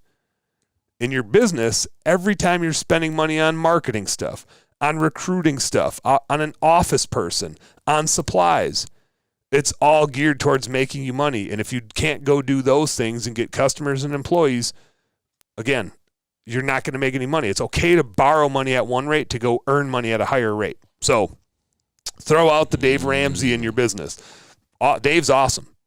He's not talking to small business owners that are making investments. Again, don't let debt get out of control, but don't pound on your chest when you bought a vehicle for cash. That's stupid. You missed the whole point. That's a bad investment. Marketing and recruiting is a way better investment than an asset. People make you money. Toys and equipment don't make you money unless you have the people for them. So that's number 2. Number 3 is kind of a weird one. Don't connect your CRM with your QuickBooks account. This is just a total nerdy bookkeeping one, but I'm so passionate about it that I include it in my 5 finance fundamentals. One of them is an accrual basis system, meaning it gauges when you have an obligation. One of them is a cash basis system, meaning it's looking at when money actually moves. Your CRM is accrual basis. Your CRM looks at when did you do the work for Mrs. Jones and when did you invoice it. When you invoice it, that's when you get, revenue in your CRM. Your QuickBooks is cash basis, meaning when did the money actually flow in? You hook your bank account up to your QuickBooks. Now, if you're doing over $25 million in revenue, you need to do what's called accrual basis accounting, like legally you need to. Then you need to go by your obligations, not just when the money flows. But if you're doing less than $25 million, there's probably a really good chance you should be doing cash basis bookkeeping. If you're a contractor and you're like building houses and your projects are, let's say, over $50,000 to $100,000, if you're doing remodeling and stuff like that, then accrual basis starts to make sense. But if you're doing projects under that amount, you should probably be cash basis. And you're just feeding transactions in from the bank account. When does money come in? When does money go out? Who you invoiced, when you invoice them is irrelevant. You're working, like the CRM manages all that. Who owes you money, what your accounts receivable is, all of that stuff is in Jobber, right? We don't need to put that in QuickBooks. Jobber. Yeah. You don't need it's to all in there. You don't need that in QuickBooks. Hey, you know what I just realized? You don't need the same stuff quick? in two places. I never actually do this on the video version of the podcast. If you want to get a free trial of Jobber and a huge discount with my exclusive link, go to getjobber.com/Kelfus. It's as easy as that. Back to the show. But like, there's no value in having the same data in two places. Why duplicate it? And especially don't like that was a rhetorical why duplicate it. But now I'm going to say, don't duplicate it because it creates a shitload of work in your QuickBooks. And not that we're afraid of doing work, but why it doesn't add any value. So A, why create a bunch of work that doesn't add any value? B, if you don't know how to do it, which 98% of business owners I've run into don't know what to do when they dump all their CRM info into QuickBooks. It's not rocket science, but if you don't do it like at least daily or every other day, if you get behind on it, trying to figure out all the payments that pushed in from your CRM and which deposit they go with, that can be a freaking nightmare. Once that gets old, I was just helping a client. She had 4 or 5 months of old deposits that she synced up her CRM. The CRM didn't tell her, and the CRM doesn't know what's going on in QuickBooks. The CRM didn't tell her, hey, by the way, when you sync this, here's what's going to happen, and here's all the things you're going to do. And so she did it wrong. She was using Blue Skies for bookkeeping at the time. Blue Skies tries to help, but it's not their thing, right? It's the CRM pushing the thing in, so then they're kind of in a weird spot. And so nothing good comes of it. It just creates a whole bunch of work. It creates a huge mess. I spent 5 hours with this gal over the last 3-4 weeks just trying to help like undo and redo everything. It's just such a waste of time. Guess how much value we added? 0. All of that work. I bet I spent 5 to 10 hours on it. Her and her husband, I bet, spent 10 to 20 hours on it. Thousands of dollars of our labor. Do you think her employees are better off? Do you think her customers are better off? No. It's just the most wasted work. So, not to say you can't sync a CRM with your QuickBooks. It just generally doesn't add value. It's a huge waste of time. Don't do it. If there's a way to avoid it, don't do it because you don't want to deal with the repercussions, and I promise you it won't add any value that you can't get from those two systems having the information that they have. Everything that you have is in those two systems, and you can get the information from them. You don't need to smash it all together. Number 4. What is number 4? Oh, I've got number 4. You ready? There's 2 more, and I just got to decide what order I want to do them in to make them most impactful. Let's do it this way. Number 4 is you're generally going to want to be taxed as an S-Corp. I say generally because when you pay taxes as a business owner, your taxes are really personal. Our businesses don't pay taxes unless we're a C-Corp, which very, very, very few people are. And the ones that are, the couple that I've talked to, there's been like 1 or 2 where I'm like, oh, it makes sense for you. but generally it just doesn't make sense. Like that's for publicly traded companies normally. Our businesses do not pay taxes. The money flows from our business to us as a human being. We personally owe taxes. I'm talking income taxes. So I'll do like a quick crash course in how our taxes work. Generally, we set up an LLC. We're a business. We took Dan's advice of rule number 1 of separate business and personal. So we started an LLC. We have a separate bank account for that. And therefore, our LLC has its own set of books, and we keep personal and business stuff totally separate. We have separate bank accounts, separate credit cards. We're good to go. At the end of the year, that LLC makes, for sake of easy math, let's say that LLC makes $100,000 of income. That means, let's say it did $250,000 of revenue. We had $150,000 of labor and supplies and materials and marketing spend and all of our expenses. We have $100,000 left at the end of it. As a business owner, that $100,000, that doesn't get taxed at the business level. That $100,000 flows through to us, not physically. Like it's not like we take the $100,000. We might leave it all in the business. The IRS doesn't give a shit either way. They're going to tax us on all $100,000 of it. And because we're a business owner, we pay the highly coveted self-employment tax penalty, which means we're the employer and we're the employee. And employers pay payroll taxes and employees pay payroll taxes. We're lucky enough to be both of them. So we get to pay both of them. And they're a little under 7.5%. And that phases out as the dollar amount gets bigger, but let's just call it 7.5%. So you're paying 7.5% as the employer and 7.5% as the employee. That's just you. This is before you even hire anybody. So out of that $100,000, that's 15%.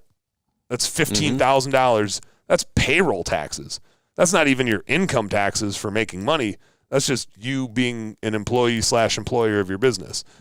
So then you pay income taxes after that. Again, that $100,000, the IRS doesn't give a shit if you took it or not. It can all still be sitting in the business bank account. You still owe all the taxes on it. They don't care if you take it or not. So the reason to do that's if you're an LLC taxed as a sole proprietor, which is what you are if you just set up an LLC and then you leave it there. To be taxed as an S corp, you and or your CPA need to fill out form 2553. You can go Google it right now. IRS form 2553. I actually need to do this for my new bookkeeping business for the coming year. I didn't do it for 2023 because I just started this year, but I'll do it for 2024. Mm-hmm. When you're an S corp, and I'm going to clarify one thing which is you don't need to be an S corp. You just want to be taxed as an S corp. You could legally be an S corp. Then you just need like a board of directors and you need to keep meeting minutes and a whole bunch of other stuff. But you can still be an LLC and just opt to be taxed as an S corp. Mm-hmm. So you get the best of both worlds. The reason why you want to be taxed as an S corp is it allows you to pay yourself a wage. So out of that $100,000, you can actually take a W-2 wage and your payroll taxes are limited to that wage. So instead of having to pay 15% payroll taxes on $100,000, you still have to pay 15% payroll taxes, but now you can pay it on $50,000 or whatever air quotes reasonable wage would be. And it's got to be reasonable, meaning like roughly what you'd have to pay somebody else that would be doing that same job that you're doing in the company. And so it's a mechanism to save you a bunch of money on payroll taxes. So even in that simple mathematical case, if it was $100,000 of net income and your reasonable wage was $50,000, well, 15% of $50,000 is $7,500. Like, I don't know. Do you want $7,500 or would you rather pay it to the government? Mm-hmm. I'll take it. I'll take $7,500. Now, if you're taxed as an S corp, now you have a separate tax return to file. Like as a business, the business now needs to file a tax return. So you're probably paying $1,000 to a CPA to do that. And if you didn't have a payroll system already set up, let's say you're using Gusto, that's what I use. It's like $40 a month plus $6 per employee. So you're out $50 a month for a payroll system. So let's even round it up and say you're out $2,000 to get the tax return done and have a payroll system, they're still better off by $5,500. And it's literally just like money that you didn't pay the IRS legally, which I think as small business owners, I haven't met a small business owner that's like, man, I would just love to pay more taxes. That sounds good. So if you can go save $5,000 in payroll taxes, hell yeah, go save it. So that's the reason to be taxed as an S corp. It's not you don't save any money on income taxes. You would actually end up paying a little more in income taxes because your income would be higher because you paid less in payroll taxes. But it's purely a payroll tax saving mechanism. And the cutoff, there's no cutoff, but I'd say where it starts to get interesting, where you should really be thinking about it, is if the net income in your business is like starting to hit 50,000-ish, like 30 to 50,000 range. If your net income, revenue minus all expenses, is approaching 50,000, you should be thinking about being taxed as an S corp. We're recording this in late October, so it'd be hard to do now, but you can do it for 2024, and the deadline to get it done is I think March 15th. So if you didn't do it for 2023, you sure as heck should be doing it for 2024. If you think, now you're kind of doing it proactively, right? If you think in 2024 you're going to have net income, somewhere in the $30,000 to $50,000 range or more, you should for sure be taxed as an S corp. The Platta's fifth finance fundamental is an offshoot of that. One of the things that I like about having clients that are taxed as an S corp, and this is just me being a nerdy finance CFO type of person, is if I'm going to look at your QuickBooks account and say, hey, Keith, here's how you're doing, and I look at it and you don't have a wage in there, your business is going to look really profitable because you're free. And I would argue you should be the most expensive person in your business. But if you don't take a paycheck and you just take distributions from your business bank account to your personal bank account, that doesn't hit your profit and loss statement. That just hits your balance sheet as equity going out the door. That's like when a big corporation pays a dividend. It's money going to the owner. That's not money going to the employees. And I would argue for most small business owners, they're definitely an employee in their business. They're definitely doing work. And workers get paychecks. So part of the reason to be taxed as an S corp is to hit on my fifth bullet point, which I'll make here in a second. But when you take a wage, you become part of your profit and loss. And all of a sudden we can see what you really cost the business, which as you grow the business, then it gets really important that you know how much you cost, because you're probably going to have to hire somebody else to do your job. If you're a technician, you're going to hire somebody else to do that. Then you're going to become a salesperson. And eventually you're going to hire somebody else to do that. Then you're going to become a CEO and a COO. And if you're really good, you're going to hire somebody someday to do that. And you're going to be sitting on a beach drinking Mai Tais. I don't even know what the hell Mai Tai is, but it sounds good. Do you know what's in a Mai Tai? I don't. We'll look it up later. Sounds delicious, though. Or Busch Lights with me on the beach. So, point being is, you need to know how much you cost the business in order for you to replace yourself. And so many we're going to get into this when we have our purgatory discussion. So many people start growing the business and don't take a wage. They just take distributions. And then they think, oh man, I have this business making a shitload of money. I'm so profitable. And then they hire their first technician. And that technician gets the paycheck for going out and doing the work. And all of a sudden, there's no money left for the business owner. And there's this stark realization for the business owner of, oh shit, my business doesn't actually make money. It just made a wage. And now that guy gets the wage, and I'm the business owner, and there's no money left for me. Because now he's the one making the wage, and I got to make sure he has work to do, right? So I'm going to send him out to do the work, but the business doesn't actually make any money. It just makes a paycheck for one dude. I used to be that dude. I used to be the one getting the paycheck, and no. Now you're saying that's with the owner getting out of the field. The owner's out of the field. So he's not producing the work being done at double the speed now to make double the money to pay him and the employee. Yep. So when the quote unquote owner operator gets quote unquote out of the field, that grand a week he used to pay himself, now it's going to the other dude now. Is going to the other dude, and you're like, oh shoot. Yeah, that's all the money the business was making. It wasn't making a profit. It was making a wage for the technician. And now you're not the technician getting the wage, and there's no money left in the business. Reasonably, if there is only one crew, it's going to be a little bit of money, but you'd make a little bit more money the more you grow. So how many crews or how many people until that owner would be making back the amount of money? You're going to have to listen to the podcast on the Purgatories of Scaling. The point is, we'll get to that because there isn't a specific level. It keeps changing because there's ebbs and flows of that.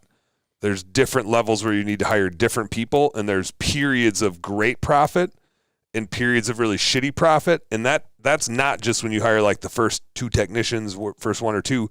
It keeps happening again and again and again the entire way through your business.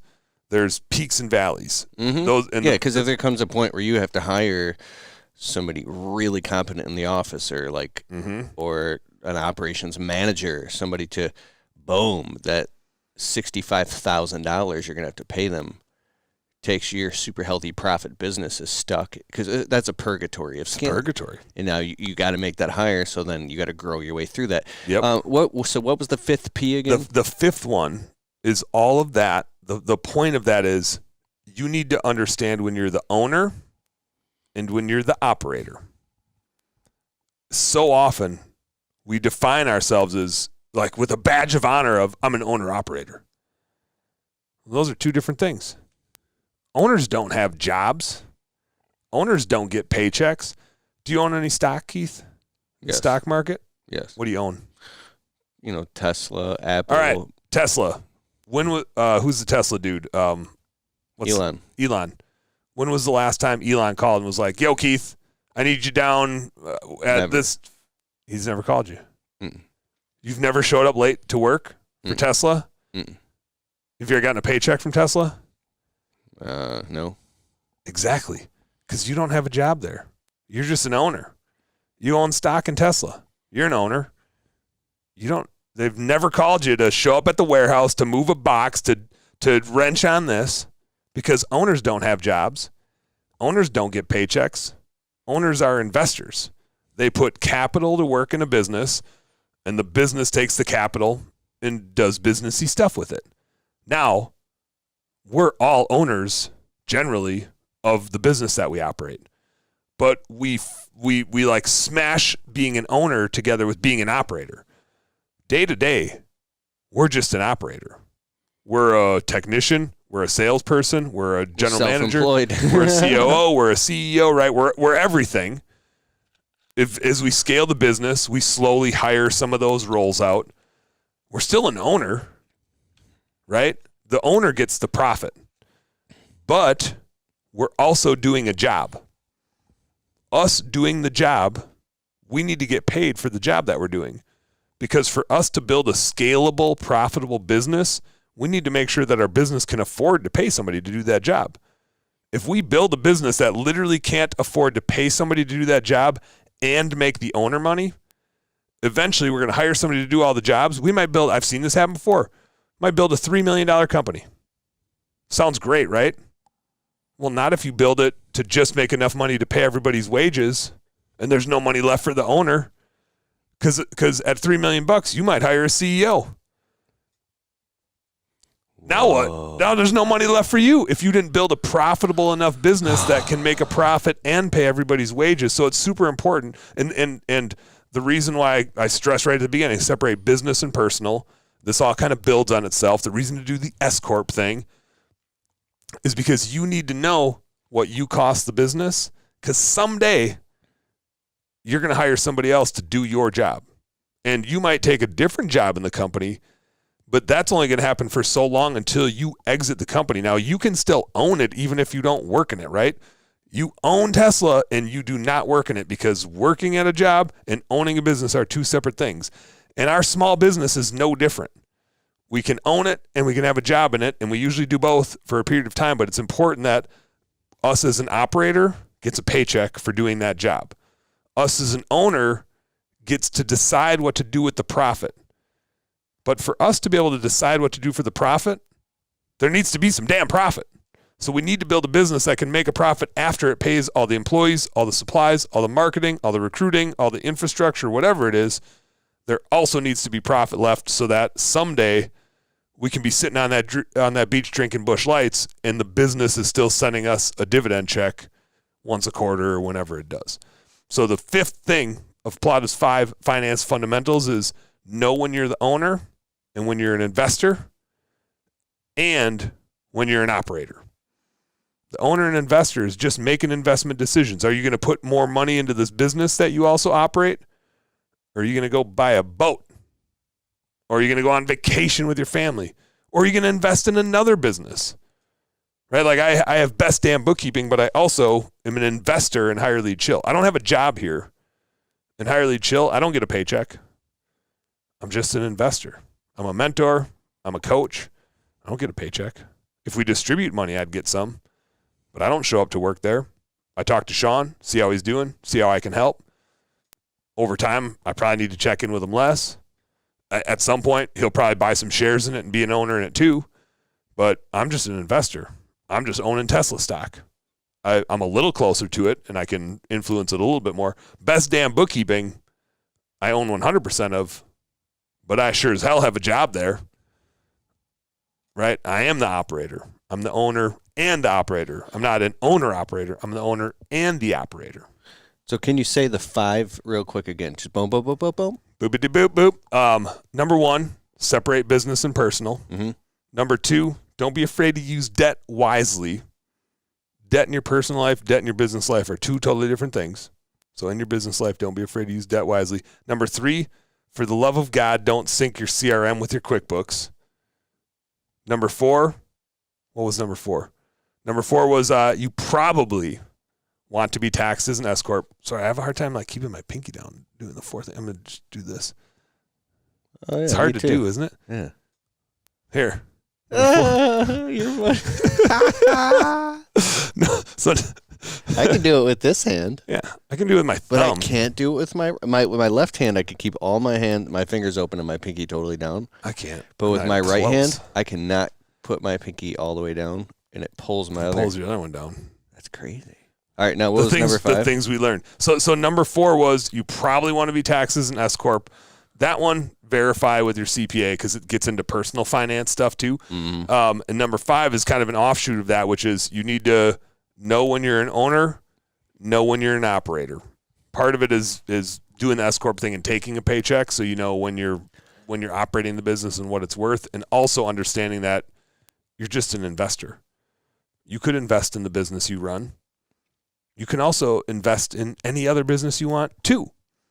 One quick tip. Not a tip, I'm sorry.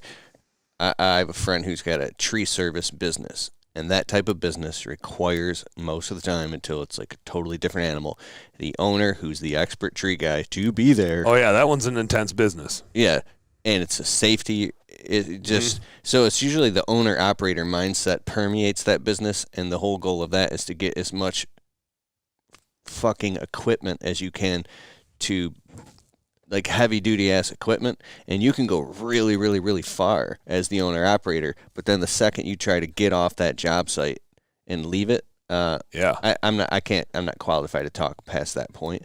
But it's Can we talk about this for a little bit though? Because I got some thoughts. So one of the challenges is with that, like that's not the only industry that has that, but that is an extreme case because the dingo is I don't know, like pushing $100,000. The crane truck for those situations are like $100,000 if it's used, right? The stump grinder is whatever, and a lot of times like they rent the bigger piece of equipment if you're an owner operator. Mm-hmm. But if you ever watch a manufacturing business, like a good manufacturer, if they have a piece of equipment, that thing is running 80% of the time. It has to be. In order for them to be profitable, usually it's like the 80-20 rule is the 80-20 rule for a reason. It's running 80% of the time, which is why a lot of manufacturing companies run a first shift and a second shift, and third shift is operating to wind the day down, and the back half of it is like sanitation or maintenance or whatever it is.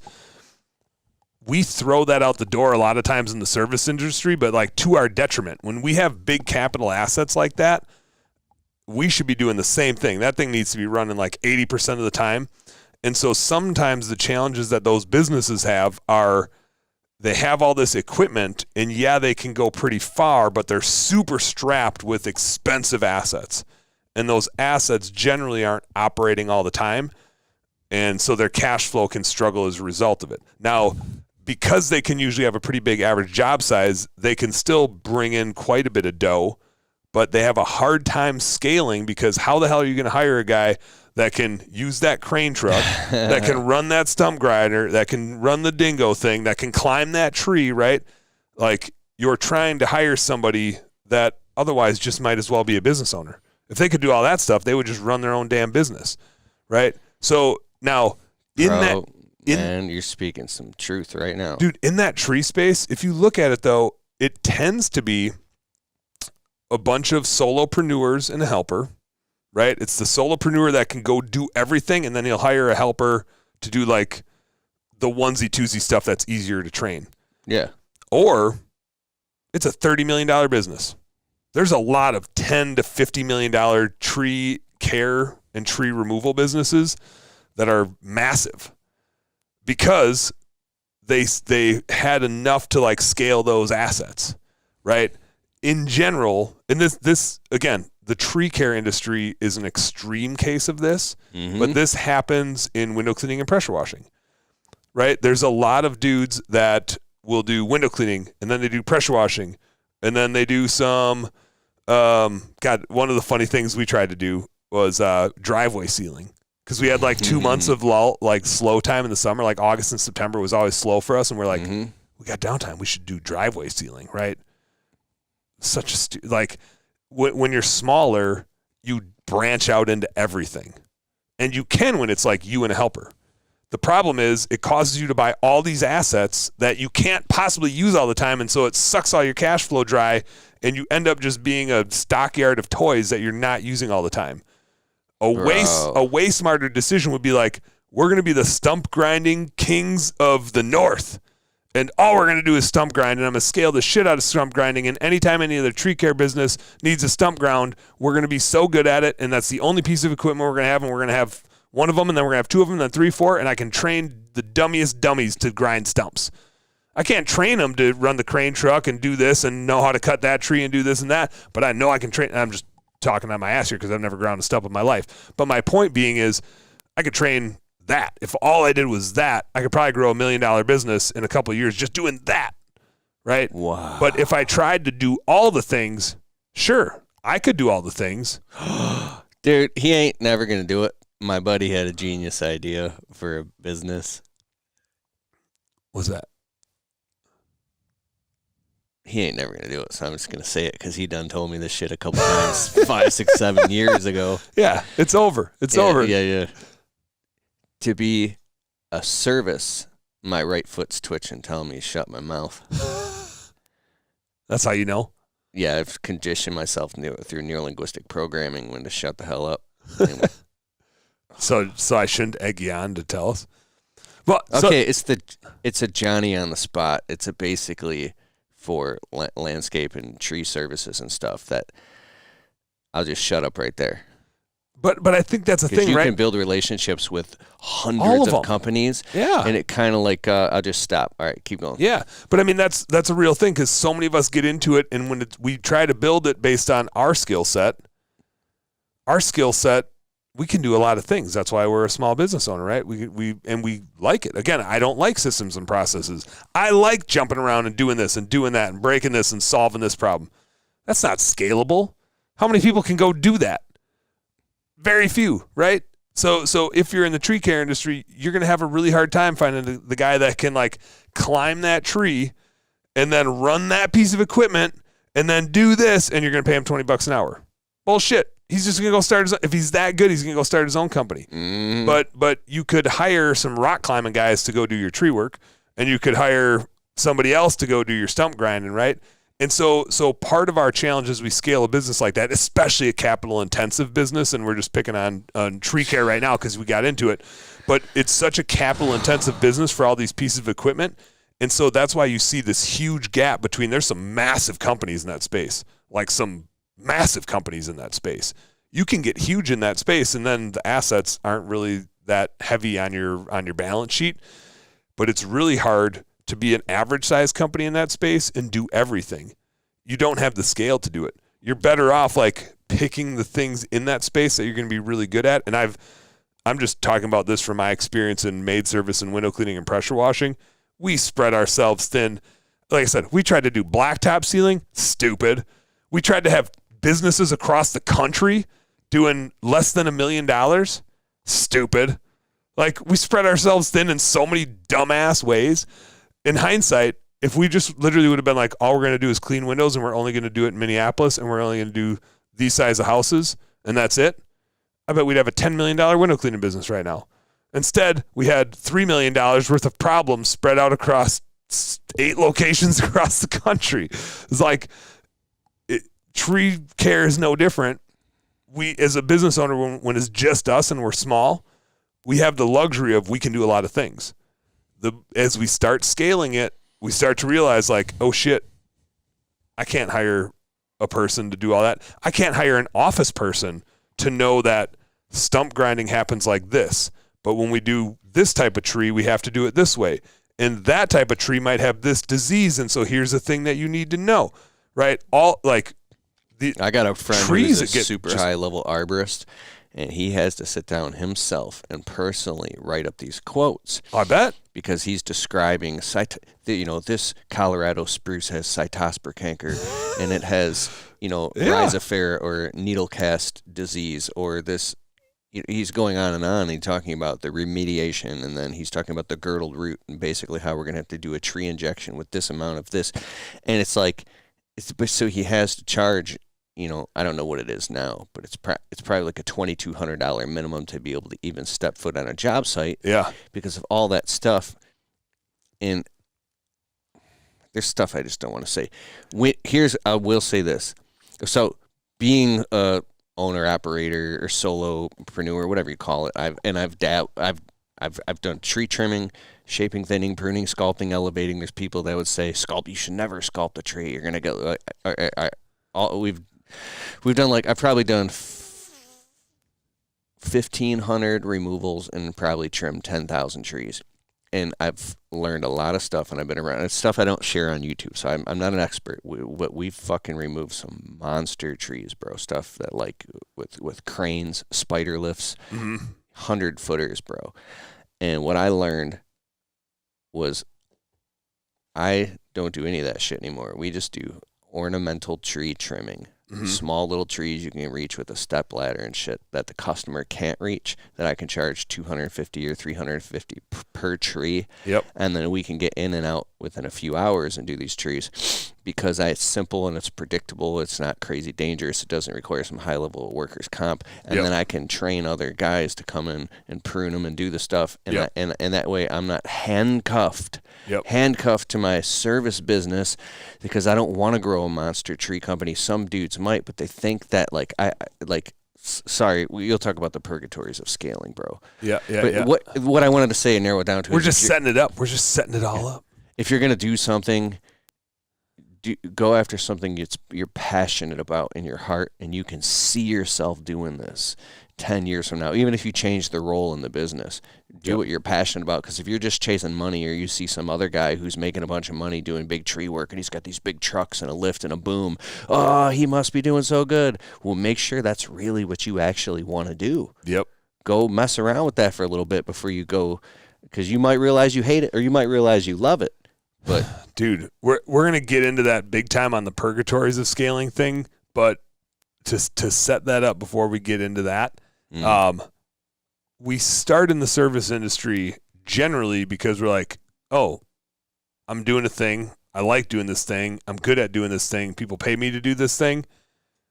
I'll start a business doing this thing. I don't care. Like, I mowed lawns right through, like, middle school and high school. I've run a window cleaning business. I've run a maid service business. I've started from scratch. I am a bookkeeper technician. Like, I don't dislike doing that. I'll sit and screw around in QuickBooks. Like at some point I'll get bored of it. I can't do it all day, every single day, forever. But I will, like, I enjoy that sort of work. I like being outside working with my hands. I like working on people's finances, all that sort of thing. What happens is that's what enters us into a service business. And bookkeeping is just a service business. I'm just not going to people's houses to do it, right, or to their business to do it. I just do it digitally. Recruiting is the same way. Marketing is the same way. Landscaping is the same way. They're all service businesses. What happens is we're good at a thing. We start doing it. We grow a business doing it. Eventually, we start hiring people to help us. And we used to be a landscaper. Now we're a team lead. Now we're a manager. Eventually, we're a general manager. Eventually, we're a salesperson. Some point, we're a COO. And some point, we're a CEO. And all those jobs are totally different. And the skill set of being a good CEO has nothing to do with bookkeeping, has nothing to do with landscaping, has nothing to do with window cleaning, whatever the hell our business is that we got into. If we're going to scale it, the skill set that got us started in our business is almost useless. Wow. And so we'll talk about that when we get into the purgatories, but as you scale a business, like, make sure the business you're growing has a job that you want in it. Right? The business you started had a job that you wanted. Maybe you don't want that job forever, and so you've got your sights set on something different. But I think that's a staple of that whole conversation is just your job changes immensely as you grow a business. And it has to for the sake of the business. Now, the cool thing is you grow a business, there's a whole lot of jobs in it. So if you like being on the truck, you don't have to get off the truck. You can hire all the office stuff. You could hire a CEO and you can still be out on the truck. One of my favorite podcasts, I find myself listening to podcasts since I'm a show host. When I listen to a podcast, I'm like listening to be a better podcaster and a show host. Like, I don't listen to their content as much. I'm just like, oh, how do they introduce this guest? How do they make this boring topic entertaining? One of my favorite ones, not that it's a boring topic to me, but might be to others, is the Meat Eater podcast with Steve Rinella. Outdoorsy podcast. They have a lot of scientists on and different state agencies on and stuff like that. Every once in a while, they'll tell a hunting or fishing story. But one of the things that they do on there all the time is they'll bring, let me back up. They bring a guest on, right? Steve Rinella is the show host. Steve started it. Like, it's his business. He's not the CEO of it. They hired a CEO so that he can just be the show host. He hosts when they do like a live hunting episode, and they'll bring filmers out and whatever, and they'll film an adventure and a hunt or whatever. And he's the host of the podcast, and he brings in other talent, but he's not the CEO of that business, right? He realized his skill set isn't to be the CEO of a business. Being a CEO is boring as hell. It's dry. It's lame. Oh my God. The shit shit gave me the biggest epiphany ever. Keep going, bro. Yeah, but just like the shit you deal with when you're a CEO is not fun. It's not day-to-day problem-solving stuff. It's like legal, bureaucratic nonsense the bigger your business gets. So is that what you want to do? Like, not to say stop growing a business because you don't want to be a CEO, but if you like being out in the field in your business, don't hire somebody else to be out in the field and you go do sales. If you like to be out in the field, go hire somebody else to go do sales. Go hire somebody else to answer the phone. Go hire somebody else to be the CEO, and you do that's the beauty of owning the damn business that you operate. You get to own it. You get the benefit of being an owner. You also get to choose which job in there you like, and it doesn't have to be the CEO role. Like, being a CEO is boring as hell. That's not a fun job. It's lame. It's dull. It's lonely. Maybe you want to do that. Maybe you don't. But it's your business, so you get to choose which job you want. Wow.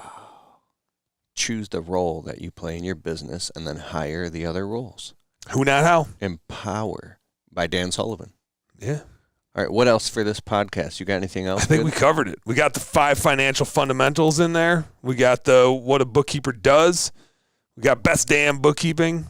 We'll talk. We got to do future episodes here. We got to talk about group interviews, and that's life changing. If you're going to hire anybody ever, you have to listen to that that is going to be its own episode. Because you know what I'm going to do? I'm going to do something special for you guys. I'm going to put out these 2 episodes back to back. Bam!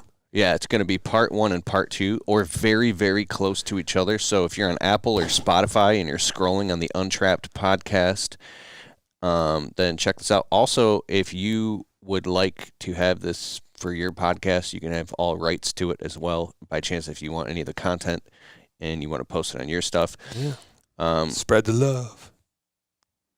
Absolutely, because I want everybody to hear this. So we're going to do that tomorrow.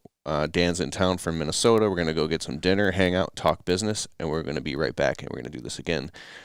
Bro. Yeah, dude. We're just getting started, baby. When you talk, man, there's things that pop up that I want to say, and if I just relax and you address them, you know how to come to a close and wrap up and put the bow tie on it. You know how to, like, when you open loops, you're aware of the loop that you open, and you know how to conversationally close it and get back and keep the main thing, and the point, the point. I always wonder, though. You're good, bro. Like, you know how you hear other people talk and you know they said something they didn't mean to say? Like, they said a word that was different, that didn't make any sense in, like, the phrase that they said, and you know that they meant a different word, but their brain just spit out the wrong word. Okay. You know what I'm talking about? I do. Right? And then you're like, that causes you to reflect, to think, I wonder how often I do that. Because that person had no idea of what they actually said. And I could call them out for it and be like, you said this, but did you mean that? And they would argue till their death unless you proved it to them that they said what they thought they said versus what they actually said. Right? Well, I have selective hearing. My wife will tell me some shit, and I'm like, you didn't. She's like, I swear to God. And then, well, naturally, that's called being married. Yeah, I'm sorry. yeah. But I always wonder. So, like, I know I talk to people and they say a thing and I know it's not what they meant and they meant to say this, and like if you addressed it with them, they'd be like, that's not what I said. And I'd be like, well, I wasn't filming it, but that's what you said. I know it's not what you meant. There's a book, I said this, you heard this, or you said this, I heard that. Yeah. Dude, if somebody is speaking on a podcast or on a stage or some platform and they say one little weird thing or anything, I'm that dude. If I don't care if it's a 4-day long event, and then and the sun went up and down, and thousands of people and things and blah blah blah, and people had lunch and went to bed and woke up and all different things, and it rained, and 4 days later, if there's a long ass line and we get to meet that guy, you know, it's been 96 hours. I will say, hey, what did you mean way back at 27 seconds when that one little tiny microscopic thing came out of your mouth and you said, oh, never mind that one thing. What did you mean? Yeah, what was that? Dude, that'll stick like a splinter. Yeah, I gotta know. I gotta know what that was. And it's so becoming aware of stuff like that and being conscious about what you talk about and the seeding and threading. So sometimes you could say something called, it's proprietary language. So you say Dan's 5 finance fundamentals. Okay, 5 finance fundamentals, and we're going to get to that in a little bit. People are like, well, I got to know what they are. Yeah. Because you don't hear people talk like that often. And you must have put a lot of thought in this. You are the home service CFO. This is your specialty and your obsession, and you make it fun. So if you've come up with 5 finance fundamentals, we got to know what they are. Oh, my God. And when you get to 4, you're like, well, now I got to know what the 5th one is. Yes. You can't just stop at 4. And you deliver on them, and you know what they are. So it's awesome, man.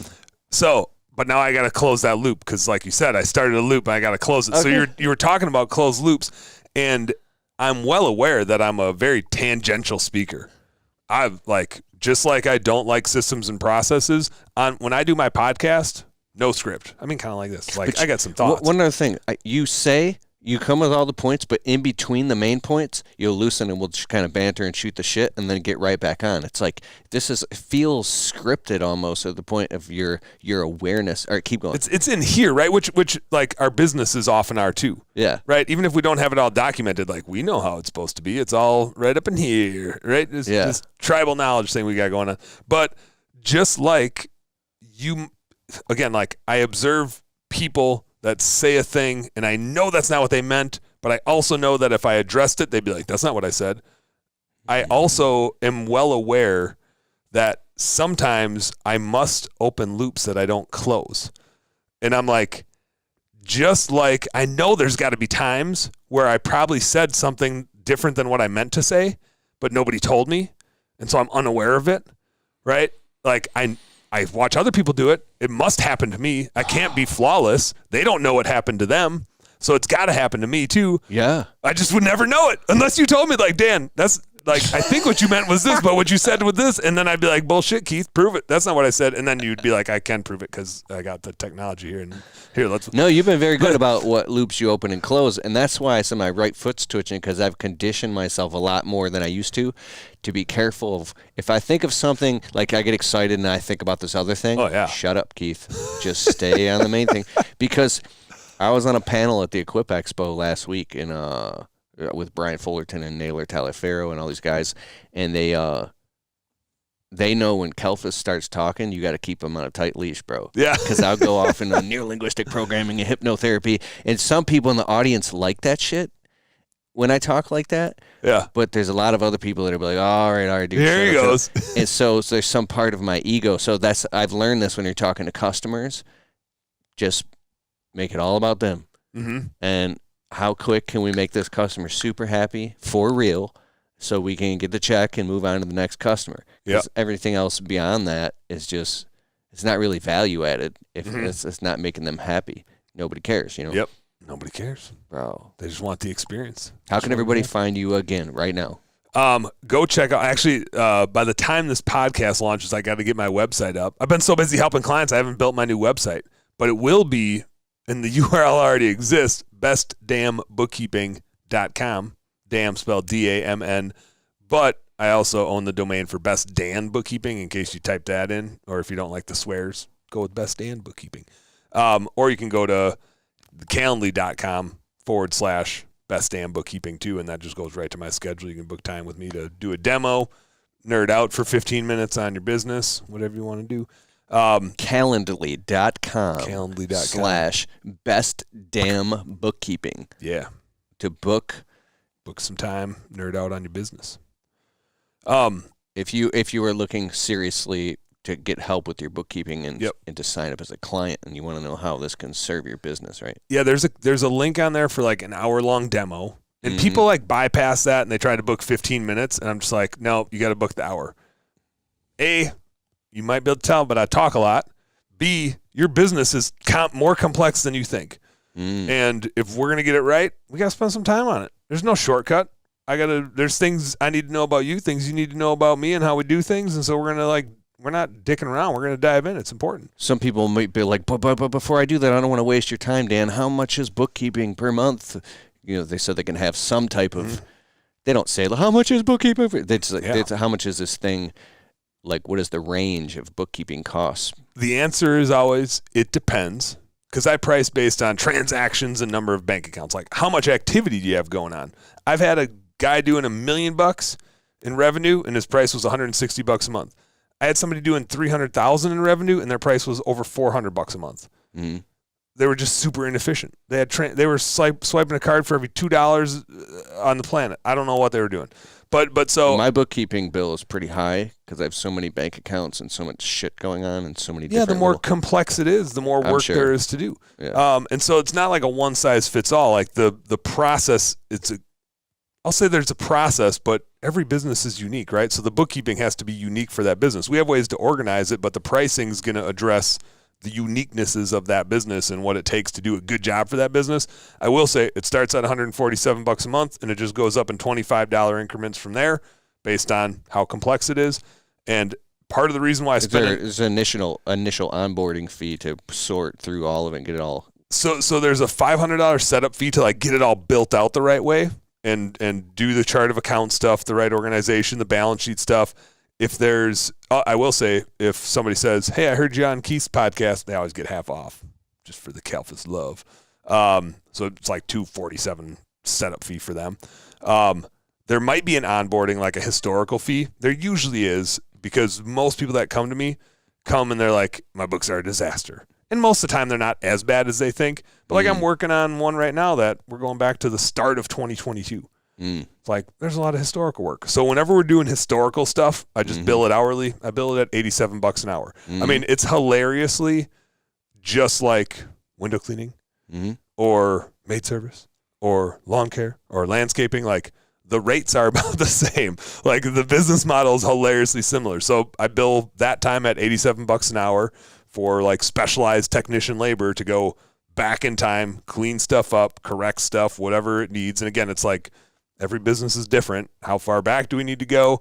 How screwed up do we need to undo stuff, redo stuff, all that? So we do hourly stuff until it's caught up, cleaned up, reconciled. You could eat off of it, type of cleaned up balance sheet, P&L. Then we send our first P&L analysis. And this is a new thing that I'm doing in the new business. When we send a P&L report, we send an analysis with it. So it's not just like here's your P&L, which if you're not used to looking at a P&L, you're just like, what is I don't know how to read this scoreboard, right? Like there's a financial way that it's laid out. And if it's the first one you've ever seen, you're like, and so, it's like a bunch of words you don't recognize and a bunch of numbers in a weird organization. And you tend to look at the top line to see like how much money came in and the bottom line to see how much money is left. And so now when we send like a 2 to 5 minute video talking about here's what's going on in this and here's what's working and here's what's not working and here's why it says what it says.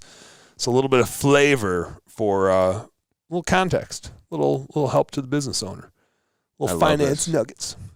Thank you. In my program, the Business Money, it was the Business Money Basics, and now we've upgraded it to Business Money Blueprint. You actually came in for like an hour, and it's my private course. Yeah. And you showed how to read a P&L statement and all this stuff. If you guys ever see that program, I don't even think you can get it on my website right now. It's special. Grab it. If you don't hire Dan, go learn that, and this it'll give you the confidence so then you can go hire Dan. You know what I'm saying? Dan is the man. I totally trust him with my books and bookkeeping and financial data. He has impacted my entire life to the point where I was in tears. That's how much Dan means to me when it comes to, because having my act together financially, and probably the same for you, is one of the most critical things, at least breathing air on this planet. So you can be a provider and be a caretaker. So thanks so much for being on my show, Dan.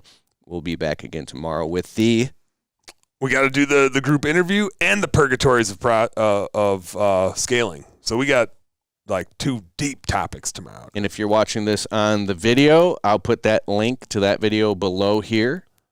And if you're watching that video, I'll put the link to this video below there. But bam, circular. Thanks, Dan. Thanks for being on my show, buddy. Hell yeah, Thank Keith. you, everybody, for watching the Untrapped podcast. See you on the next show.